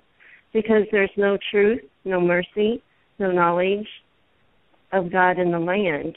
And then it's in another place, too, in the Bible, actually in Romans 3, and it kind of lists out, well, it speaks to exactly what you all have been speaking of this evening, but it kind of lists out more specifically, what is going on in the land. And in the final verse, of course, it says that there is no fear of God before their eyes, which, you can pull the two scriptures in together. And it kind of gives us a picture, if you will, just a glimpse, because I think we would all agree that we're on the precipice of something major. And we've been on that road for quite some time, but I think we all have moments where we sit back and we say, but why? I mean, how did we get here? Do you know what I mean? Right. You know exactly when we look back. Yeah, when we look back, because like you all with your show, and I have a show now, and Brother Marcus, we could go on and on. Nathan Leal, Augusto Perez. I mean, I feel like that we're all doing everything that we possibly can to wake people up, to point them to Jesus. And it just seems like even though we're doing all this, there's still so many asleep. And so I think we have those moments where we just feel like, we look back and we think, how did we get here, right? That's right. And I think that's an important part to the equation. To me, understanding how we got here serves two purposes. It gives us the information. It's important for us to understand how we got here, obviously, so we don't repeat the same mistakes again, and we can identify the faces, the names, the perpetrators, the bad guys, and we can also identify the game book, the schemes and the plots. But it also, to me anyway, gives me a better understanding. Looking forward, the continuing course. If we continue on that same path, then we're going to. We've got to change what we're doing. We've got to change alliances. We've got to, do all sorts of things. So that's very important to understand how we got here. That's all I'm trying to say. Larry, what are your thoughts? I mean, you've been awful quiet there. It is amazing, how our paths have brought us where we are today. That's right. Looking back when I used to listen to you back in Buffalo on WBEN, just how different things are now for you and Joe, and for me. Amen. It's for a reason. It's for a purpose. We're right. This isn't conspiracy. It's conspiracy fact. That's right. And being aligned with our prayer.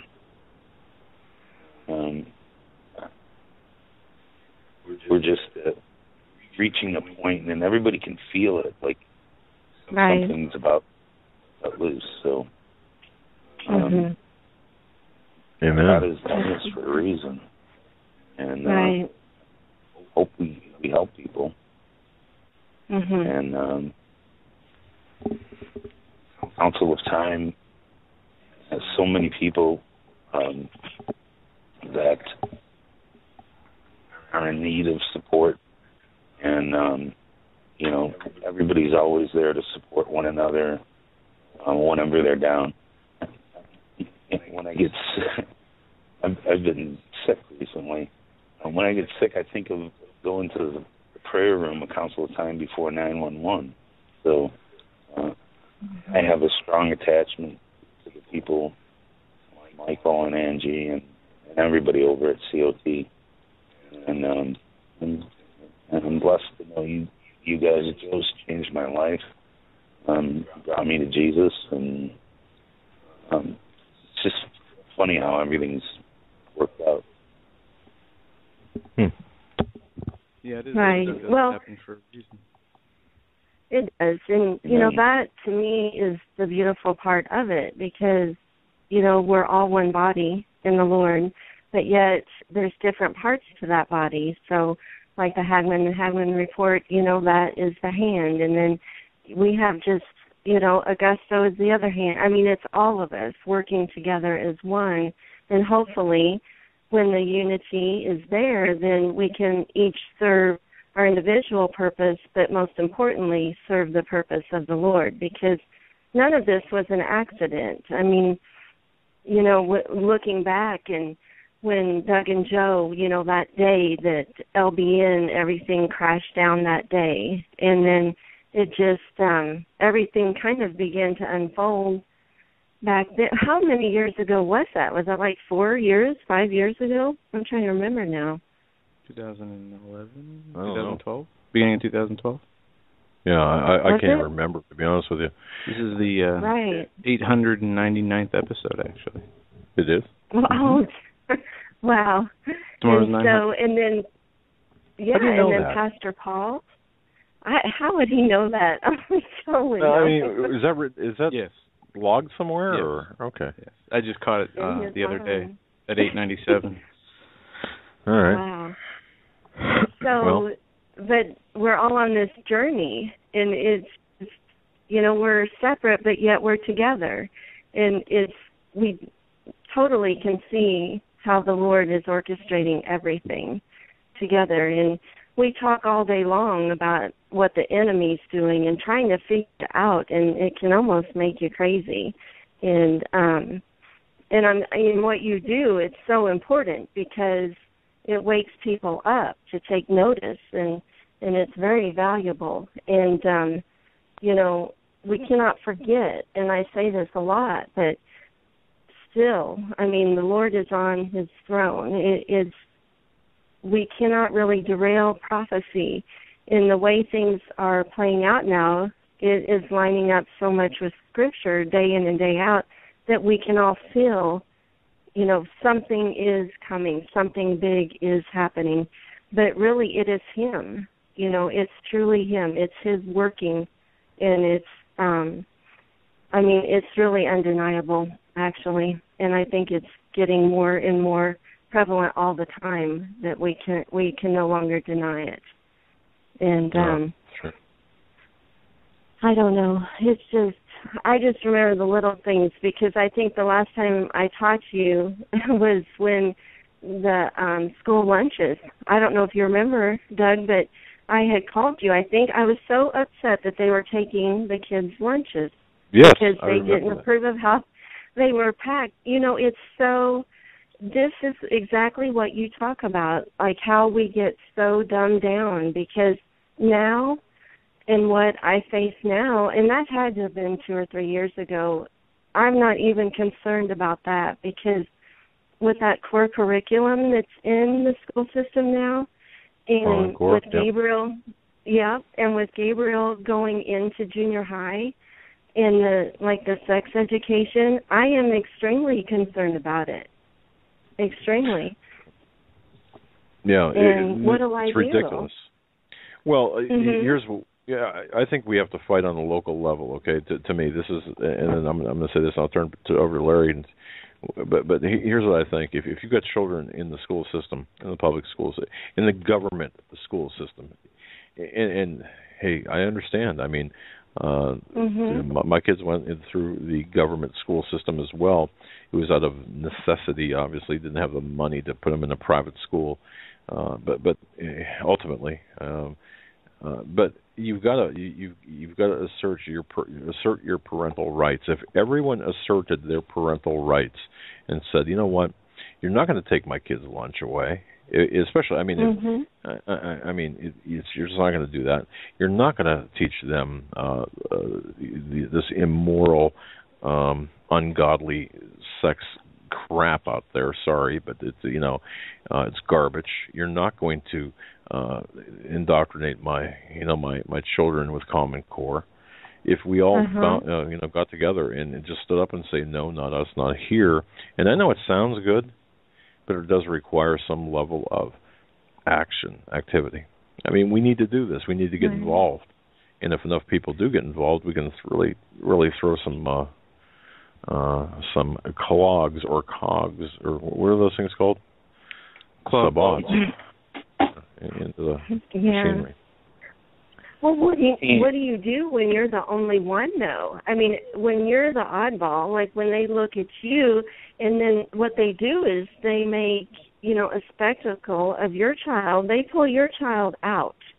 They don't conform, and there's not many parents where I'm at locally here that they look at me like I'm the crazy one.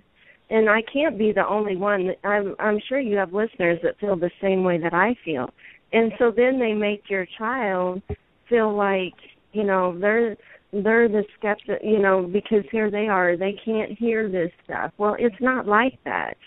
It, in that sex education, I mean, I asked for the packet of information and combed through it, and I was reading it, and, they initially they want to offer a choice between being bisexual, homosexual, or heterosexual. Well, they even list them in that sort of order. Do you know, even that is training your child, because to me they should list the heterosexual first. Do you see what I'm saying? Like they get their digs in, it seems like, no matter what we do.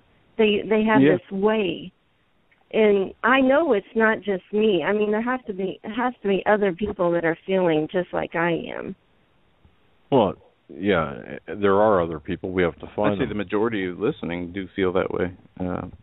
Feel marginalized, feel helpless in a way, feel alone, feel attacked. I see many comments, read many emails, and we get callers who just feel like. But we all have to. We all have to become Billy Bears. Remember Billy Bear, New Hampshire, went to that school board meeting. Okay, he got arrested. Okay, a friend of the show. We need to, we all need to stand up and say no and hell no, not here, not, and we have to be. They talked about contempt. Okay, we've got contempt of the system. They've got contempt of us, but we have to be.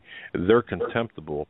Let us, be the contempt of the system. We have to exercise contempt and show contempt for their common core teachings, and I think that we have to do this and not be afraid of arrest. And I'm sorry, Larry. I mean. Angie, getting back to the question that Doug asked me, do you think that I answered that the right way, or could you articulate that better than about the praying over your house? And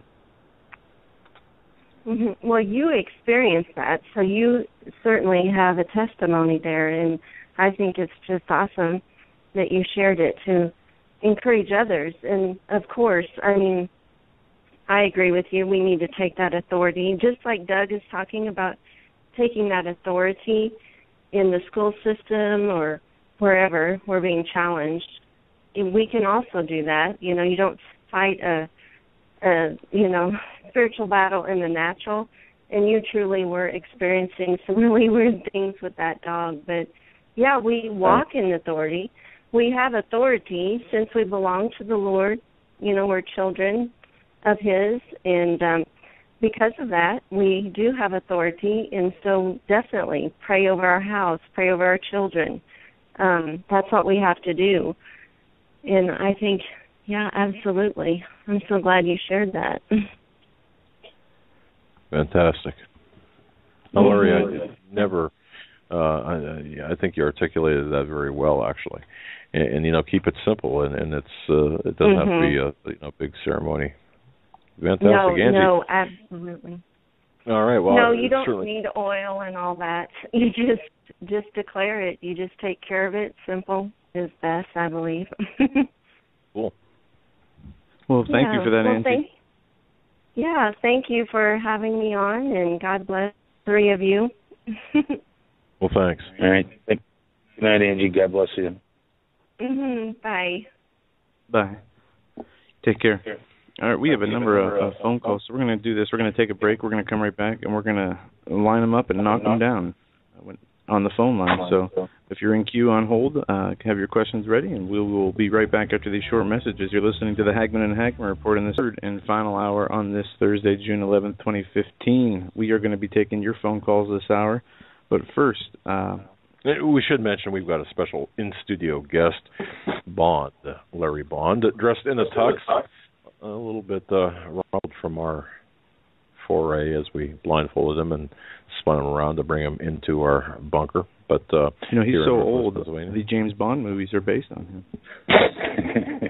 Yeah, no, I'll tell you what, he looks good. He looks good for a man who's been through what he's been through. So during the break we were talking about Jade Hellman and these Walmart closings and some of the anomalies that have been going on with the Walmart closings. One, barbed wire. And I also wanted to mention that my source tells me that there's an agreement between the government and the functioning Walmarts that are already, in business, and when you go and shop there, and every time you go through there, your facial recognition scanned, and it gets automatically updated. So they know if you grew a beard, they know if your hair got cut, they know this and they know that because of this agreement. And it's throughout the Walmarts that are retail and in business. And also, I found it odd, too, that we were talking about these Blue Bell ice cream. There was a listeria outbreak, supposedly a listeria outbreak. And these are the same trucks that are being used in the transportation of refrigerated material across the country. So I don't know if this listeria thing was true or not true. There are videos. But it's odd that I've seen a few trucks videos are being in there. So. Blue Bell ice cream trucks or creamery trucks have been videotaped with these massive spools of barbed wire. Folks, look that up. Blue Bell ice cream trucks, barbed wire. You will find the videos. You will find even what's that? That's an FDA article you're looking at there, Larry. Mm-hmm. But see, some people say proximity does not equal complicity, or But Dave Hahn came on and talked about he had not only sources, but he himself had pictures of ice cream trucks, Walmarts with barbed wire facing in around some of these closed Walmarts, the highest grade of barbed wire. The last time he was on, we talked about that. So very interesting. All right, let's go to the phones. We're going to go to area code 423 first. 423, you're live on the Hagmann and Hagmann Report. What's on your mind tonight? Hey, what's going on, fellas? Well, you tell us what's on your mind. Well, I'll tell you what, let's start off with a verse. How about the Lord is good, a stronghold in the day of trouble, and he knoweth them that trust in him. Nahum 1:7. Let's start with that. All right. But I'd like to share a couple of things with you. I don't know, have you all seen all the symbology with this American Pharaoh and all the numerology there? Go through some of that, because actually I've been doing some research on that, and it's not quite ready for prime time. But yeah, let's go through that.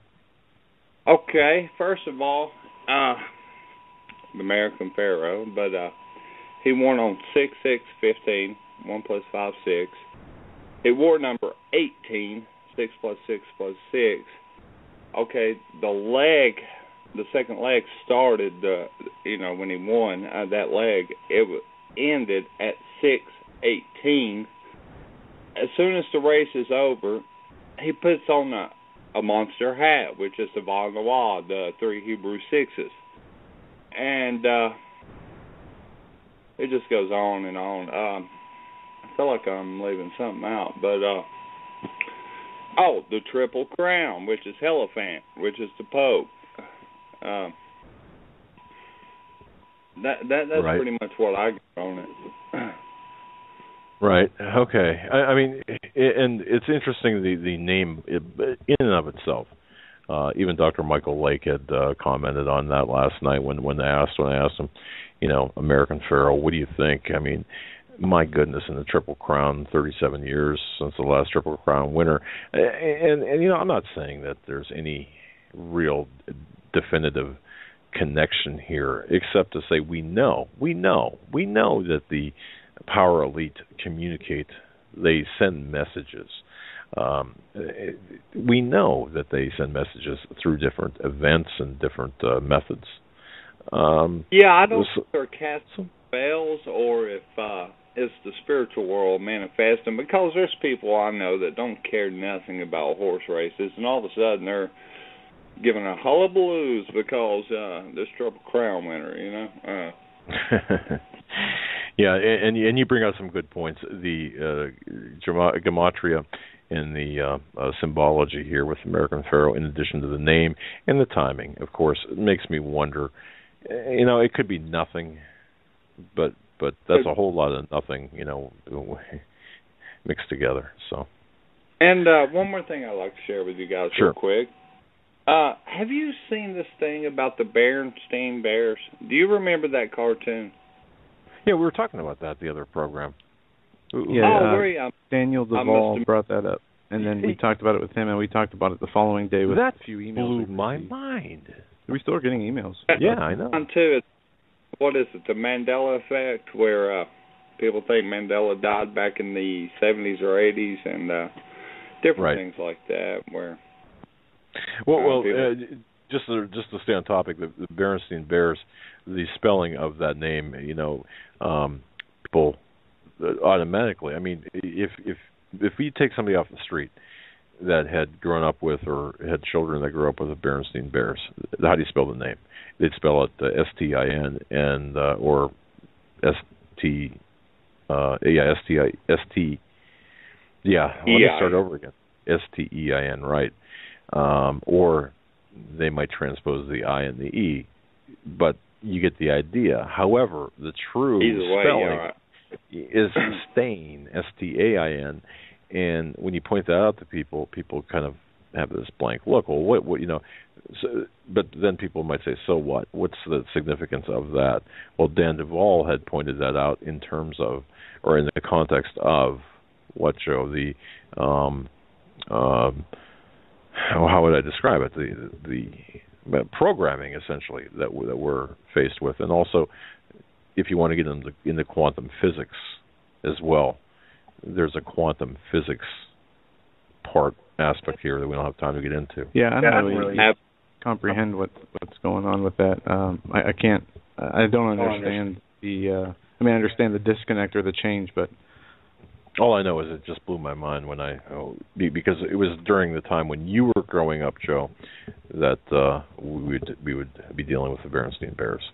Yeah, me too. When I heard this, we have a few of those books. I went digging them out, and sure enough, they changed the name. And I know they were the Berenstain Bears. They wasn't Stain, but neither here or there. But it's just something different. I don't know what they're doing, but. I was just calling to let y'all know about those things. I'm sure y'all already did, but I appreciate it, buddy. It's really, thanks for the call. We're going to move on. God bless, man. You take care. Have a good night. All right. Thank you. Interesting stuff. Well, let's try to keep it rolling here so get as many people on as we can. 239. We're coming to 239 next. You're live on the Hagmann Hagmann. Hey. This is Kimberly, first-time caller. I wanted to say hey to Larry and to you, Joe and Doug. And I wanted to thank y'all for all that you do. And I remember when I was alone out there thinking I was crazy on what was going on in our world today. And it was just so great for you guys to have this show where we all come together and we don't feel like we're so crazy. And I want to thank y'all for that. And I wanted to say hi to Larry. Hi, Kimmy. How are you? I'm doing good. Doing real good. And I also wanted to tell y'all, I really, really appreciate the people that you put on your show, because it's really in the spiritual walk, in all the people like Steve Quayle and McGuire and all of the I can't think of everyone because I'm nervous right now, but I do want to thank you for having these people on your show, and I really appreciate and I really feel y'all's heart, and you've got a really, honest and wonderful heart, and you care about us, and it shows. And we do. What, Kim? That's one thing that if nothing else, I mean, we're certainly not as articulate as a Sean Hannity or professionals. We don't have the wherewithal of, we'll say, an InfoWars. We don't have the popularity of other hosts. What we do have is, and I like to think this way. We have what you see is what you get, and we have a heart. I like to think that we've got a good heart, and we put all of our heart into what we do, and we give it our all. And you know what? We might come up short a program here or a program there, but that's just that just happens. But you know what? We care about you. We care about everybody, every listener, and we're all in this together. And you know what? We're not going to get through what we're going through alone, are we? We need others. We need to be. No, we aren't. No, we're not. And what's really neat too is all the people that are on your chat. You've got some really wonderful people out there in COT too. And when the time comes, all this that we're learning from you guys, we're going to have to, apply it and share it with others who finally wake up. And so all that we're, hearing from you guys and from your shows and learning, this is an application that we can apply when God has us apply it, And everyone out there who is listening and who are in the blog talks, God has put us all together here for a purpose, and it's to learn. And so we can bring others to the Lord and to help them through these hard times that we're going to be going through. I could not have said that better. I mean, even if I rehearsed that, how precious that is, and your statement is so right on. Wow, thank you so much for that. Well, I wanted to thank y'all, and I wanted to say hey to Larry and that I love you, Larry. And, love you too. And I'll let someone else get on. And you guys have a wonderful night. Thank you. Thanks God for bless calling. you. God bless. Thanks, Kimmy. Good night. Good night. God bless. All right. Some great calls tonight. Let's move right along. 843. You're up next, live on the Hagmann and Hagmann Report. Good evening, gentlemen. Can you hear me okay? We can. Okay. I want to give a little lighter note. If you got a pen, write this down. You got to check out this little video of a 2-year-old little girl. Let me know when you're ready. Go for it. Okay, it's youtube.com, and then capital letters, Abba, like Abba Father, up, exclamation mark, hyphen, toddler says the king is coming. I heard the interview on Rick Wiles a couple of days ago. And, man, how does a 2-year-old little girl know these certain words at that age? The mom caught it on her cell phone, and you got to watch it. Yeah, I think it's linked off of Rick Wiles' website, True News website. I've been getting emails about this, and I haven't checked, but I will during the program here. But, yeah, it's caller, explain to the listeners what this is. It's a cell phone video of a 2-year-old child, right? Yep. Yeah, she the parents, I don't know if it was like late in the night or early in the morning, they hear knocking. They go out into the house to see where it's coming from, and it's coming from her room. And if I remember this story correctly, they open it, and she's standing there in the middle of the room or in her crib, and she says, Abba, Abba up. And she says, the king is coming. Right. The king is coming. And my mom, she's a godly woman. I thank the Lord for her. And she goes, well, son, don't you understand? If the adults aren't paying attention to some of the adults and the events and things that are going on, God, Jesus Christ, is going to use the children to grab the attention of the people because they're innocent. They're babes. Very well said. But I want to jump to another thing real quick, and I'm going to let it go and let you listen. But I encourage everybody who can watch that, watch it. It just tickles me, man, because I just know he's coming soon. Yeah, we'll check that out. I went and saw that movie San Andreas, and I used to live out there in the Coachella Valley years ago. And Doug, you probably recognize my voice. We talk about Conneaut Lake once in a while when I call him. Oh, yeah. Yeah, I used to live out in La Quinta where we used to hold the Bob Hope Desert Classic, and we lived just on the other side of the mountain range of the Salton Sea. And we used to get this wretched stink, and we used to tell us, well, it's just the dead fish dying in the Salton Sea. Well, we come to find out, when I moved out here, I still had some friends back there. My friend called and said they sent some scientists down there, and they just said, yeah, it's just the fish dying. It's the smell you're smelling. Well, apparently, this is about 3 or 4 years ago, they sent them back down. And my friend told me they found out that they found like a 11-mile-long magma chamber underneath that runs along or just inside the Salton Sea because the San Andreas fault line runs through there. And I know that as a kid because we used to fill it once in a while. And 5 mud pot-type volcanoes have come active about 3 years ago at the bottom of the Salton Sea, and they're bubbling. And the geologists are concerned about it. Now, where is this precisely? Salton Sea. It's in the Coachella Valley. You can Google it. You can pull it up. Okay. Where Palm Springs, Palm Desert, La Quinta Desert Hot Springs. Right. And now I lived on the La Quinta side of the mountain range, and there's a big, huge sand dune area that goes all the way across the other side towards the Desert Hot Springs. Now, they have a huge water aquifer underneath that they would always draw the wells from, the water of the golf courses and stuff.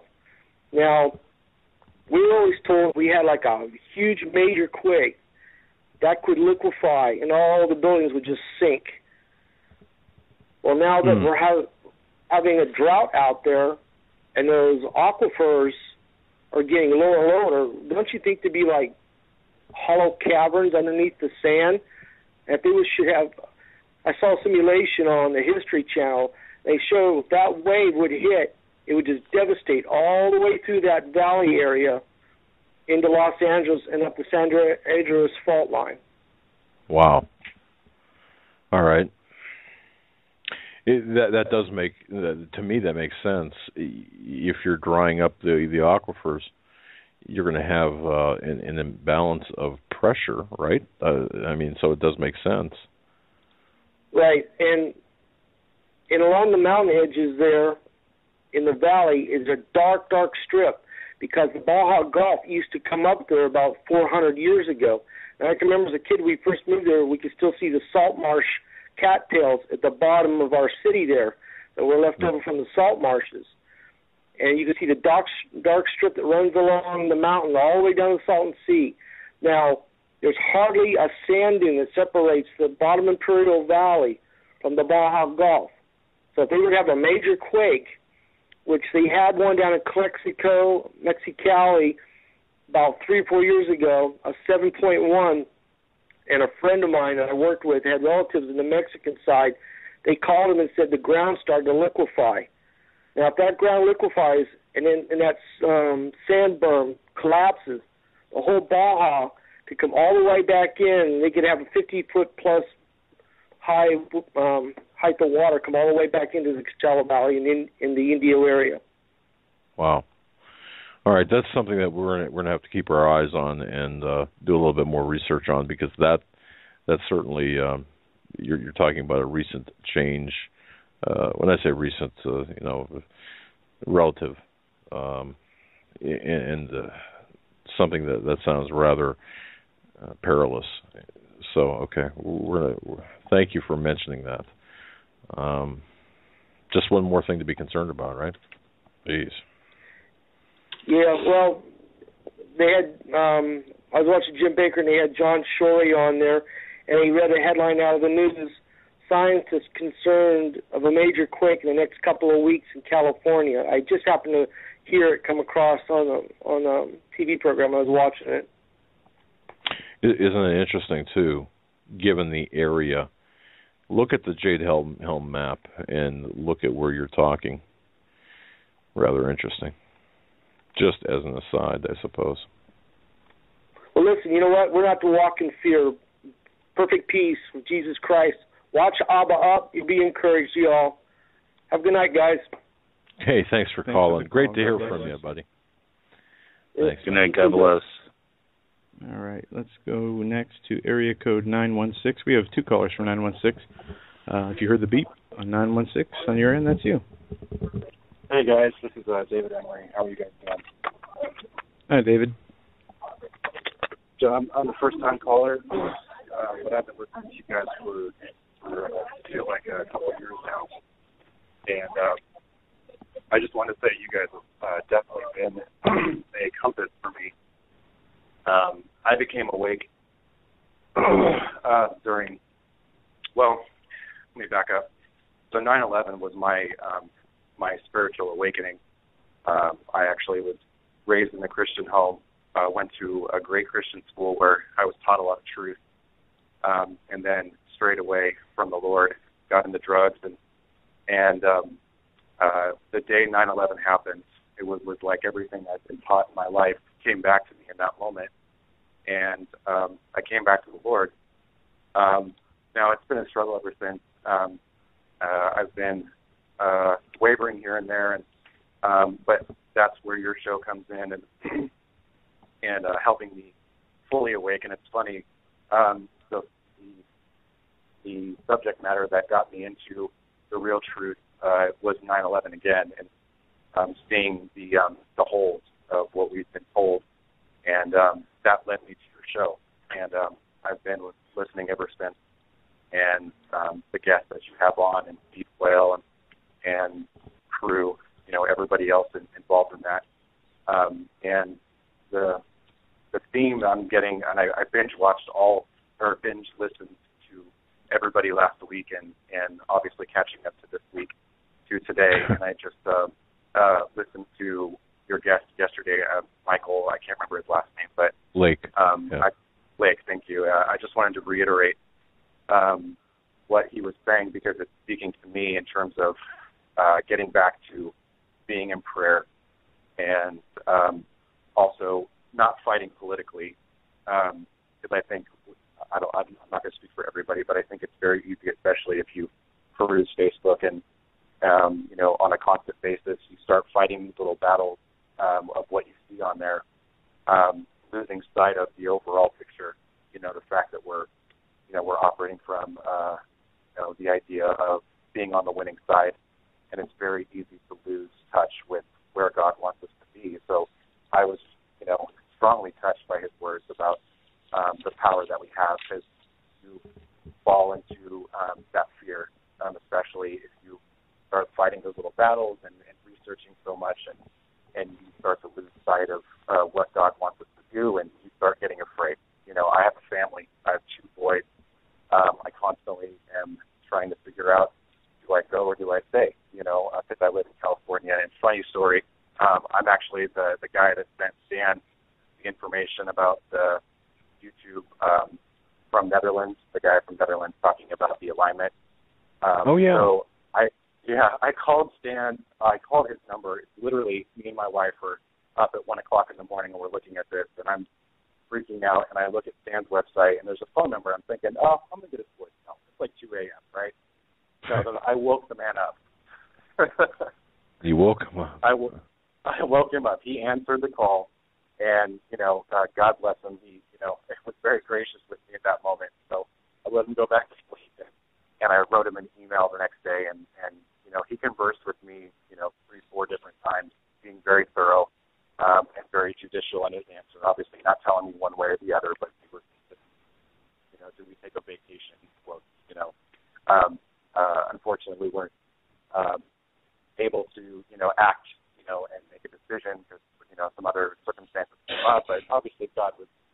providential in that nothing happened, but it's that same idea.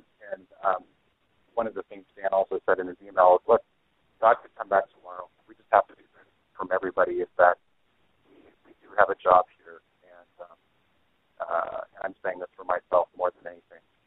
And, that we do need to band together as the remnant and just work very hard in making sure that we're being obedient to God. And I just thank God for you and Joe and what you guys do every day. And I just wanted to thank you. Well, thank you very much for that wonderful call. I mean, really, thank you. Gracious words. All right, guys. Well, you have a blessed night, and I'll keep listening.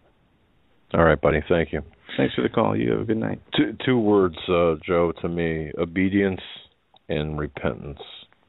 Repentance and obedience. That's just my 2 words. I don't know. All right, let's go back to the phones. Area code 205. You're up next. Welcome on board the Hagmann Hagmann Report. Hello, guys. How y'all doing this evening? Very well. Good. I just wanted to give you guys a call and tell you that appreciate everything you're doing. Your show's been a blessing to me. That lady that was nervous there at the end, she kind of hit it right on the spot. She might have been nervous, but she ended the statement very well, I thought. You got it, man. I couldn't. You know what? I could not have scripted that better. Seriously. She really done a great job. I just wanted to make a comment. They were talking about this internationalizing basically the city of Jerusalem and get your viewpoint on it. I watch a guy, Stephen Bendenune. I don't know if y'all have ever seen him. He's a really, really sharp rabbi. He's a Messianic rabbi. And he's been talking about the checkpoints that are being already built all around Jerusalem, like coming in from Tel Aviv and everywhere else. It sounds like this thing's already a done deal. Yes. What do you fellas might know about this? Well, Larry, you look like you might have something on your. I've got a few. I'll start off and say this. Right now, based on, from 1967 through the George W. Bush administration, the policy was basically a hands-off. Jerusalem will always be a separate entity. It's not going to be the capital. It was recognized as, up through George W. Bush, it was recognized as part of Israel. And however, no one had the fortitude to make it. To move their embassy. We have not had the fortitude to move our embassy to Jerusalem. Now, everything changed in 2009 under Obama. Now it's more aggressively, Israel will be an international city. And if you go back and research when these hard checkpoints were created, you'll see that it was in the latter part of the administration of George W. Bush. And then in 2009, they really began in earnest under Obama. So what I'm seeing here is this acceleration of making Jerusalem an international city in preparation of the abomination of desolation, in my view, anyway. Larry, I don't know if you had any comment on that. I agree. Armies are massing all around the world, and especially in that area, more and more. They're getting ready for something to happen, from my source. Yeah, and how the United States is meddling in the affairs of another sovereign nation, telling them, especially our closest ally, telling them what is and what will not be their capital, I think is just outright criminal. It's outrageous, and I don't think that they should tolerate it. And Jerusalem should be the capital of Israel if that's what their citizens government want, regardless of what America has to say about it. I agree with all of you, and I think it's just like you said, Joe. I mean, it's just it's like Israel telling us what we're going to do with our capital. I mean, that's crazy. It's insane. They're a sovereign nation, and talked about this, but also, you know, God had a promise to Abraham, and he said, I'll bless those who bless you and curse those who curse you. And he said, if you divide my land, I'll just cut you in pieces. And I see that that's what our government is doing. And they've been doing it for a while, but it has really been ramped up. And it's like Larry was saying, there's so many things that are going on around right now. I just feel like that we're looking at something that could trigger the Psalm 83 war. I hope not, but of course we know that's coming. So, but the one thing that God hasn't given us, we talk about all these things with the economics of here and everything. One thing we've all got to remember is God hasn't given us a spirit of fear. Amen. So we need to be praying. We need to be praying for Benjamin Netanyahu. We need to be praying for the peace of Jerusalem. I do that every day. And I encourage you and all our listeners out here to do the same, guys.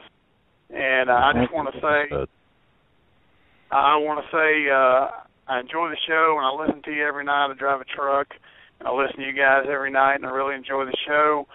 And I just want to tell you thank you, and I hope y'all have a blessed night. And I'll go ahead and get off and let somebody else get on. You guys have a great night. Take care. Thanks, you too. Thanks for the call. God bless. God bless. All right, moving right along. We're going to go to area code 832 next. 832, thanks for holding. You're live on the Hagmann and Hagmann Report. Hello? Hi, that's you. I am in Houston, Texas, and I heard you talking about the Bluebell ice creamery. Yes. Well, we have one not very far from us, the original one, I think. And my husband and I went up there about a week ago to see it, because they used to have tours through there, and you could watch them make ice cream and then get a big old cup of it for free.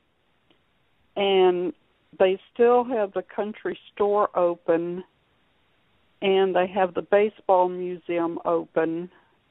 And there was a lot of cars in the back where people going in and out working.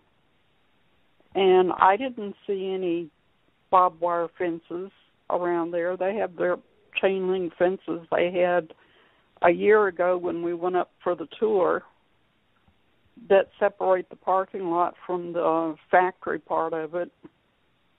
But the lady in the country store said that they closed all three of their stores because they were all the factories, because they were all old and they all needed upgrading.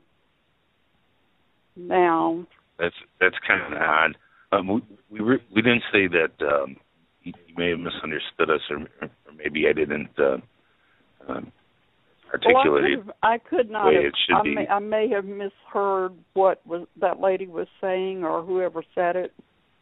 Yeah, we were talking about the Walmarts that had that, not so much the Bluebell plants. The Bluebell trucks. The Bluebell trucks are being filmed in the convoy of military equipment being transferred across the country. Okay. Well, I didn't know that, but it's very interesting that the National Guard happens to be right next door to the main Bluebell plant. I thought that was quite interesting. Yeah, so I didn't know that. Who knows? Exactly. I've got something else I wanted to ask you. I'm a first-time caller. I listen to you every night. I listen to Rick Wiles, and I listen to Hagmann and Hagmann, and then I listen to John B. Wells, and then I go to sleep. But last night he had W on, and I have not heard from him in a long time. And I was really surprised that he was on his show. Which show? Ma'am, I'm sorry. Which show is Wells. John B. Wells? Okay, all right. Yeah, Caravan to Midnight. Right. And every time I've ever heard him, W, he's always excitable, talks fast, and I don't know, just kind of strange. But last night it was like he was very subdued, and he was making the point that everybody has the wrong idea about Jade Helm, that nothing is going to happen, that it's just all to see what we're going to do as the American people. He might be right. I don't know. I don't know. I don't either. You know, ma'am, boy, and thanks for bringing this up. Do you think that there could be multiple purposes for this exercise? Well, he says it. Who knows what it's really for? I don't know. Most of the people that I've casually mentioned it to here in Houston, and I don't know a whole lot of people because I'm transplanted from another state just a few years ago, and they've never heard of Jade Helm here in Houston. It's not on the local news. It's never talked about. So unless they listen to, media like yours or John B. Wells, because he talks about it a lot, and Rick Wiles talks about it a lot, and that's where I've heard so much about it. And I really don't know what's going to happen. Who knows? But he was just really strange last night. Nothing like I've ever heard him. I'm talking about W. He was very subdued, like he was tranquilized. Now, I'm not saying he was, but he was just nothing like he used to be on your show when he would come on. And the first time he was on the show, The Caravan to Midnight, he was just all over the place. And it's just real strange. And I thought, what does this man know that he's not telling us? After I listened to him for an hour and a half, that's the first thought I had is, what does he know that he's not telling us? Trust that instinct. Yeah, I figured so. And something else I wanted to bring up, since I'm a first-time caller, and I'll be real quick. I was raised a Baptist, and I was saved when I was 11, 12 years old. And when I got older, I became a Catholic because, to me, something in the Baptist church was just missing when it came to taking communion. Just throwing the grape juice out there and a piece of cracker.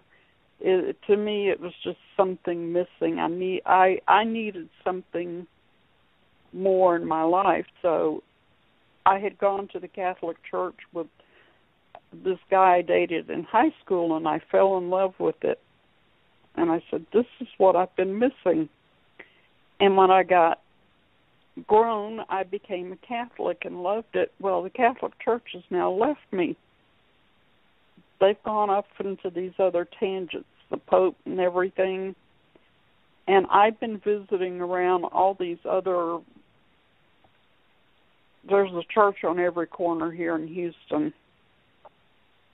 But they have all these bands, and everybody's up and down and dancing and jumping. And is that the way the Christian church is today?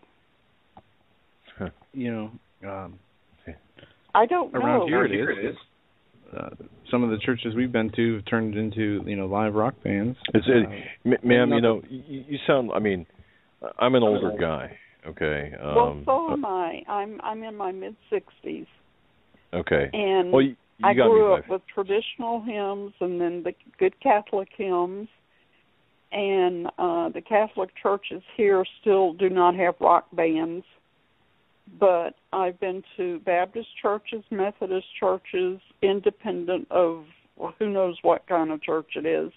and every one of them have massive bands. Yes. And I told my husband, I said, if I want to go to see a rock band show, I'll pay for it and go see it. Exactly. Ma'am, I love you for that. I mean, really, I'm serious. I don't need to go to. To me, it's sacrilegious. It is. Well, thank you. Thank you. Because I don't understand it. And they put up it's all these big screen TVs and all this kind of stuff, and you have like a 10-minute sermon and you spend 2 seconds in prayer, and there's no prayers for getting people saved. There's no prayers for I can't think of the word, where you're asking for forgiveness for your sins. That's right. And it's just I'm lost. I'm the best church I get is when you have Steve Quayle and what's the pastor that comes on with him? Pastor David Langford, the voice of evangelism. Yes. Oh, yes. He's great. He's wonderful. Yeah. And I thought, why doesn't he come to Houston and start a church? Because I'll be sitting on the front row. Yeah, I know he's in such a man. We do. We and need that. I totally agree with you, ma'am. And we don't need to go to these entertainment centers to listen to prosperity gospel. We need the old-fashioned repentance. Obedience. Well, see, I live here with Joel Osteen, and oh my gosh, at the size of that man's church, it's unbelievable. Unbelievable. Yeah. But they love him here. They love him. Well, it's okay. I mean, he all but walks on water.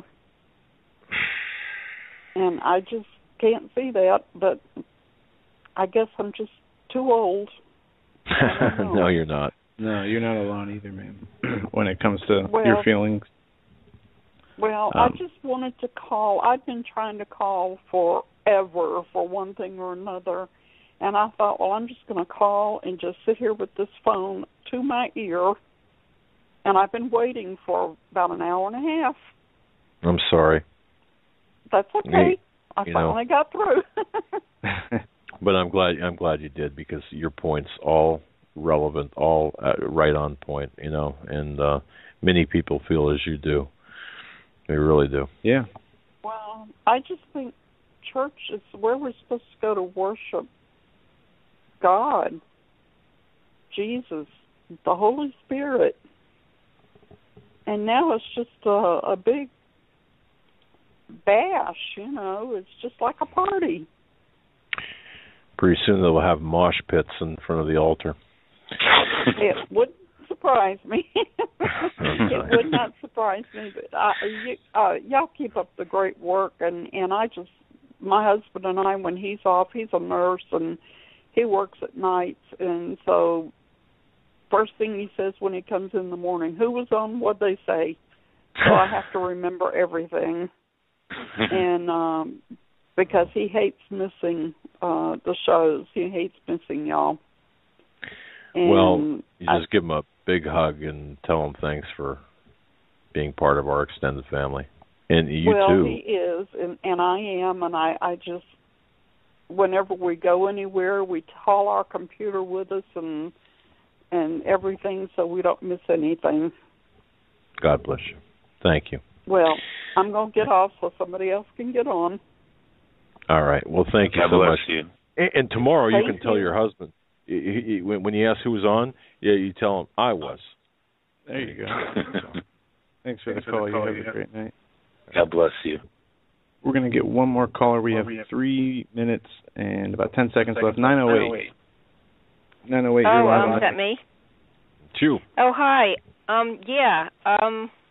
I'm calling from New Jersey, and I've been listening to you guys, and I wrote you a couple emails. I wrote you one about reminding you where the acronym of Jade Helm came from with Nathan Leal. Remember, and you mentioned it on the show. I was like, oh, my gosh, he reads his emails while he's doing the show. I wanted to mention American Pharoah because I used to be a jockey and I rode at Belmont and Aqueduct and Saratoga, that circuit, in the 80s, and I did really well, but it's really hard to win the Triple Crown.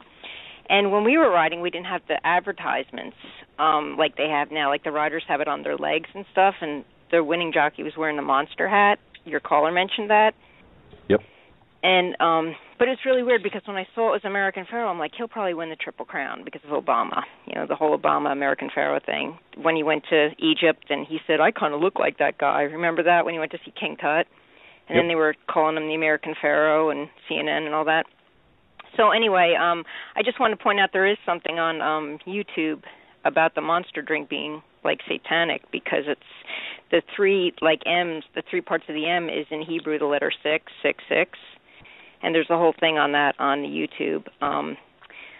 But anyway, I thought that was kind of prophetic. I think it's more God than the elite having that much power because I know Dr. Lake was saying how the elite could do that, but they can't win the Triple Crown. So I agree with you. I mean, so that was God. I think Satan had his advertisement on the winners because the winning jockey and trainer and owner were all wearing the monster hat and showing the monster drink. But anyway, and then one other thing, I'm actually writing a book. I finished it in 1990, and it's about. I did really well in my career. I was the leading female jockey in the nation for in the 80s, and I had a lot of spills. But I had been abused when I was young, sexually abused by my stepfather. So I could identify with Russ Dizdar and Dan Duval when they talk about the split personalities and all that. So in my book, it's like the real me because I was bad and Karen the jockey who was good. But anyway, as far as my book, Simon & Schuster wanted it in 1990, but I didn't want to give it to them because they're very secular, and I thought they would just push the racing end of it. And I really wanted it to glorify God because he brought me through, being sexually abused, anorexia, bulimia, alcohol, all kinds of horrible relationship, all kinds of horrible things. So I don't know if you guys know any I also was going to send it to Glenn Beck, but I had to check in my spirit. I don't know. Something's not right with that. So I was wondering if you knew anybody that is trustworthy that could actually – I've been sitting on this for 25 years. So I'm about my home. Go ahead. We only have about 20 seconds left of the show. 10 seconds now. Can we contact you? Can we? Could you send us an email? Yeah. And in the subject line, just write jockey, okay?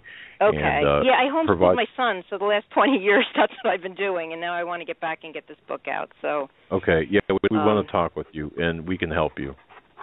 Oh, that would be great. Okay. Yeah. So just send us an email. I will send you an email. And with your contact and here's information. my dog. Hear my dog? That's right. Yeah. He says sounds hi. Like my dad. He's been chanting.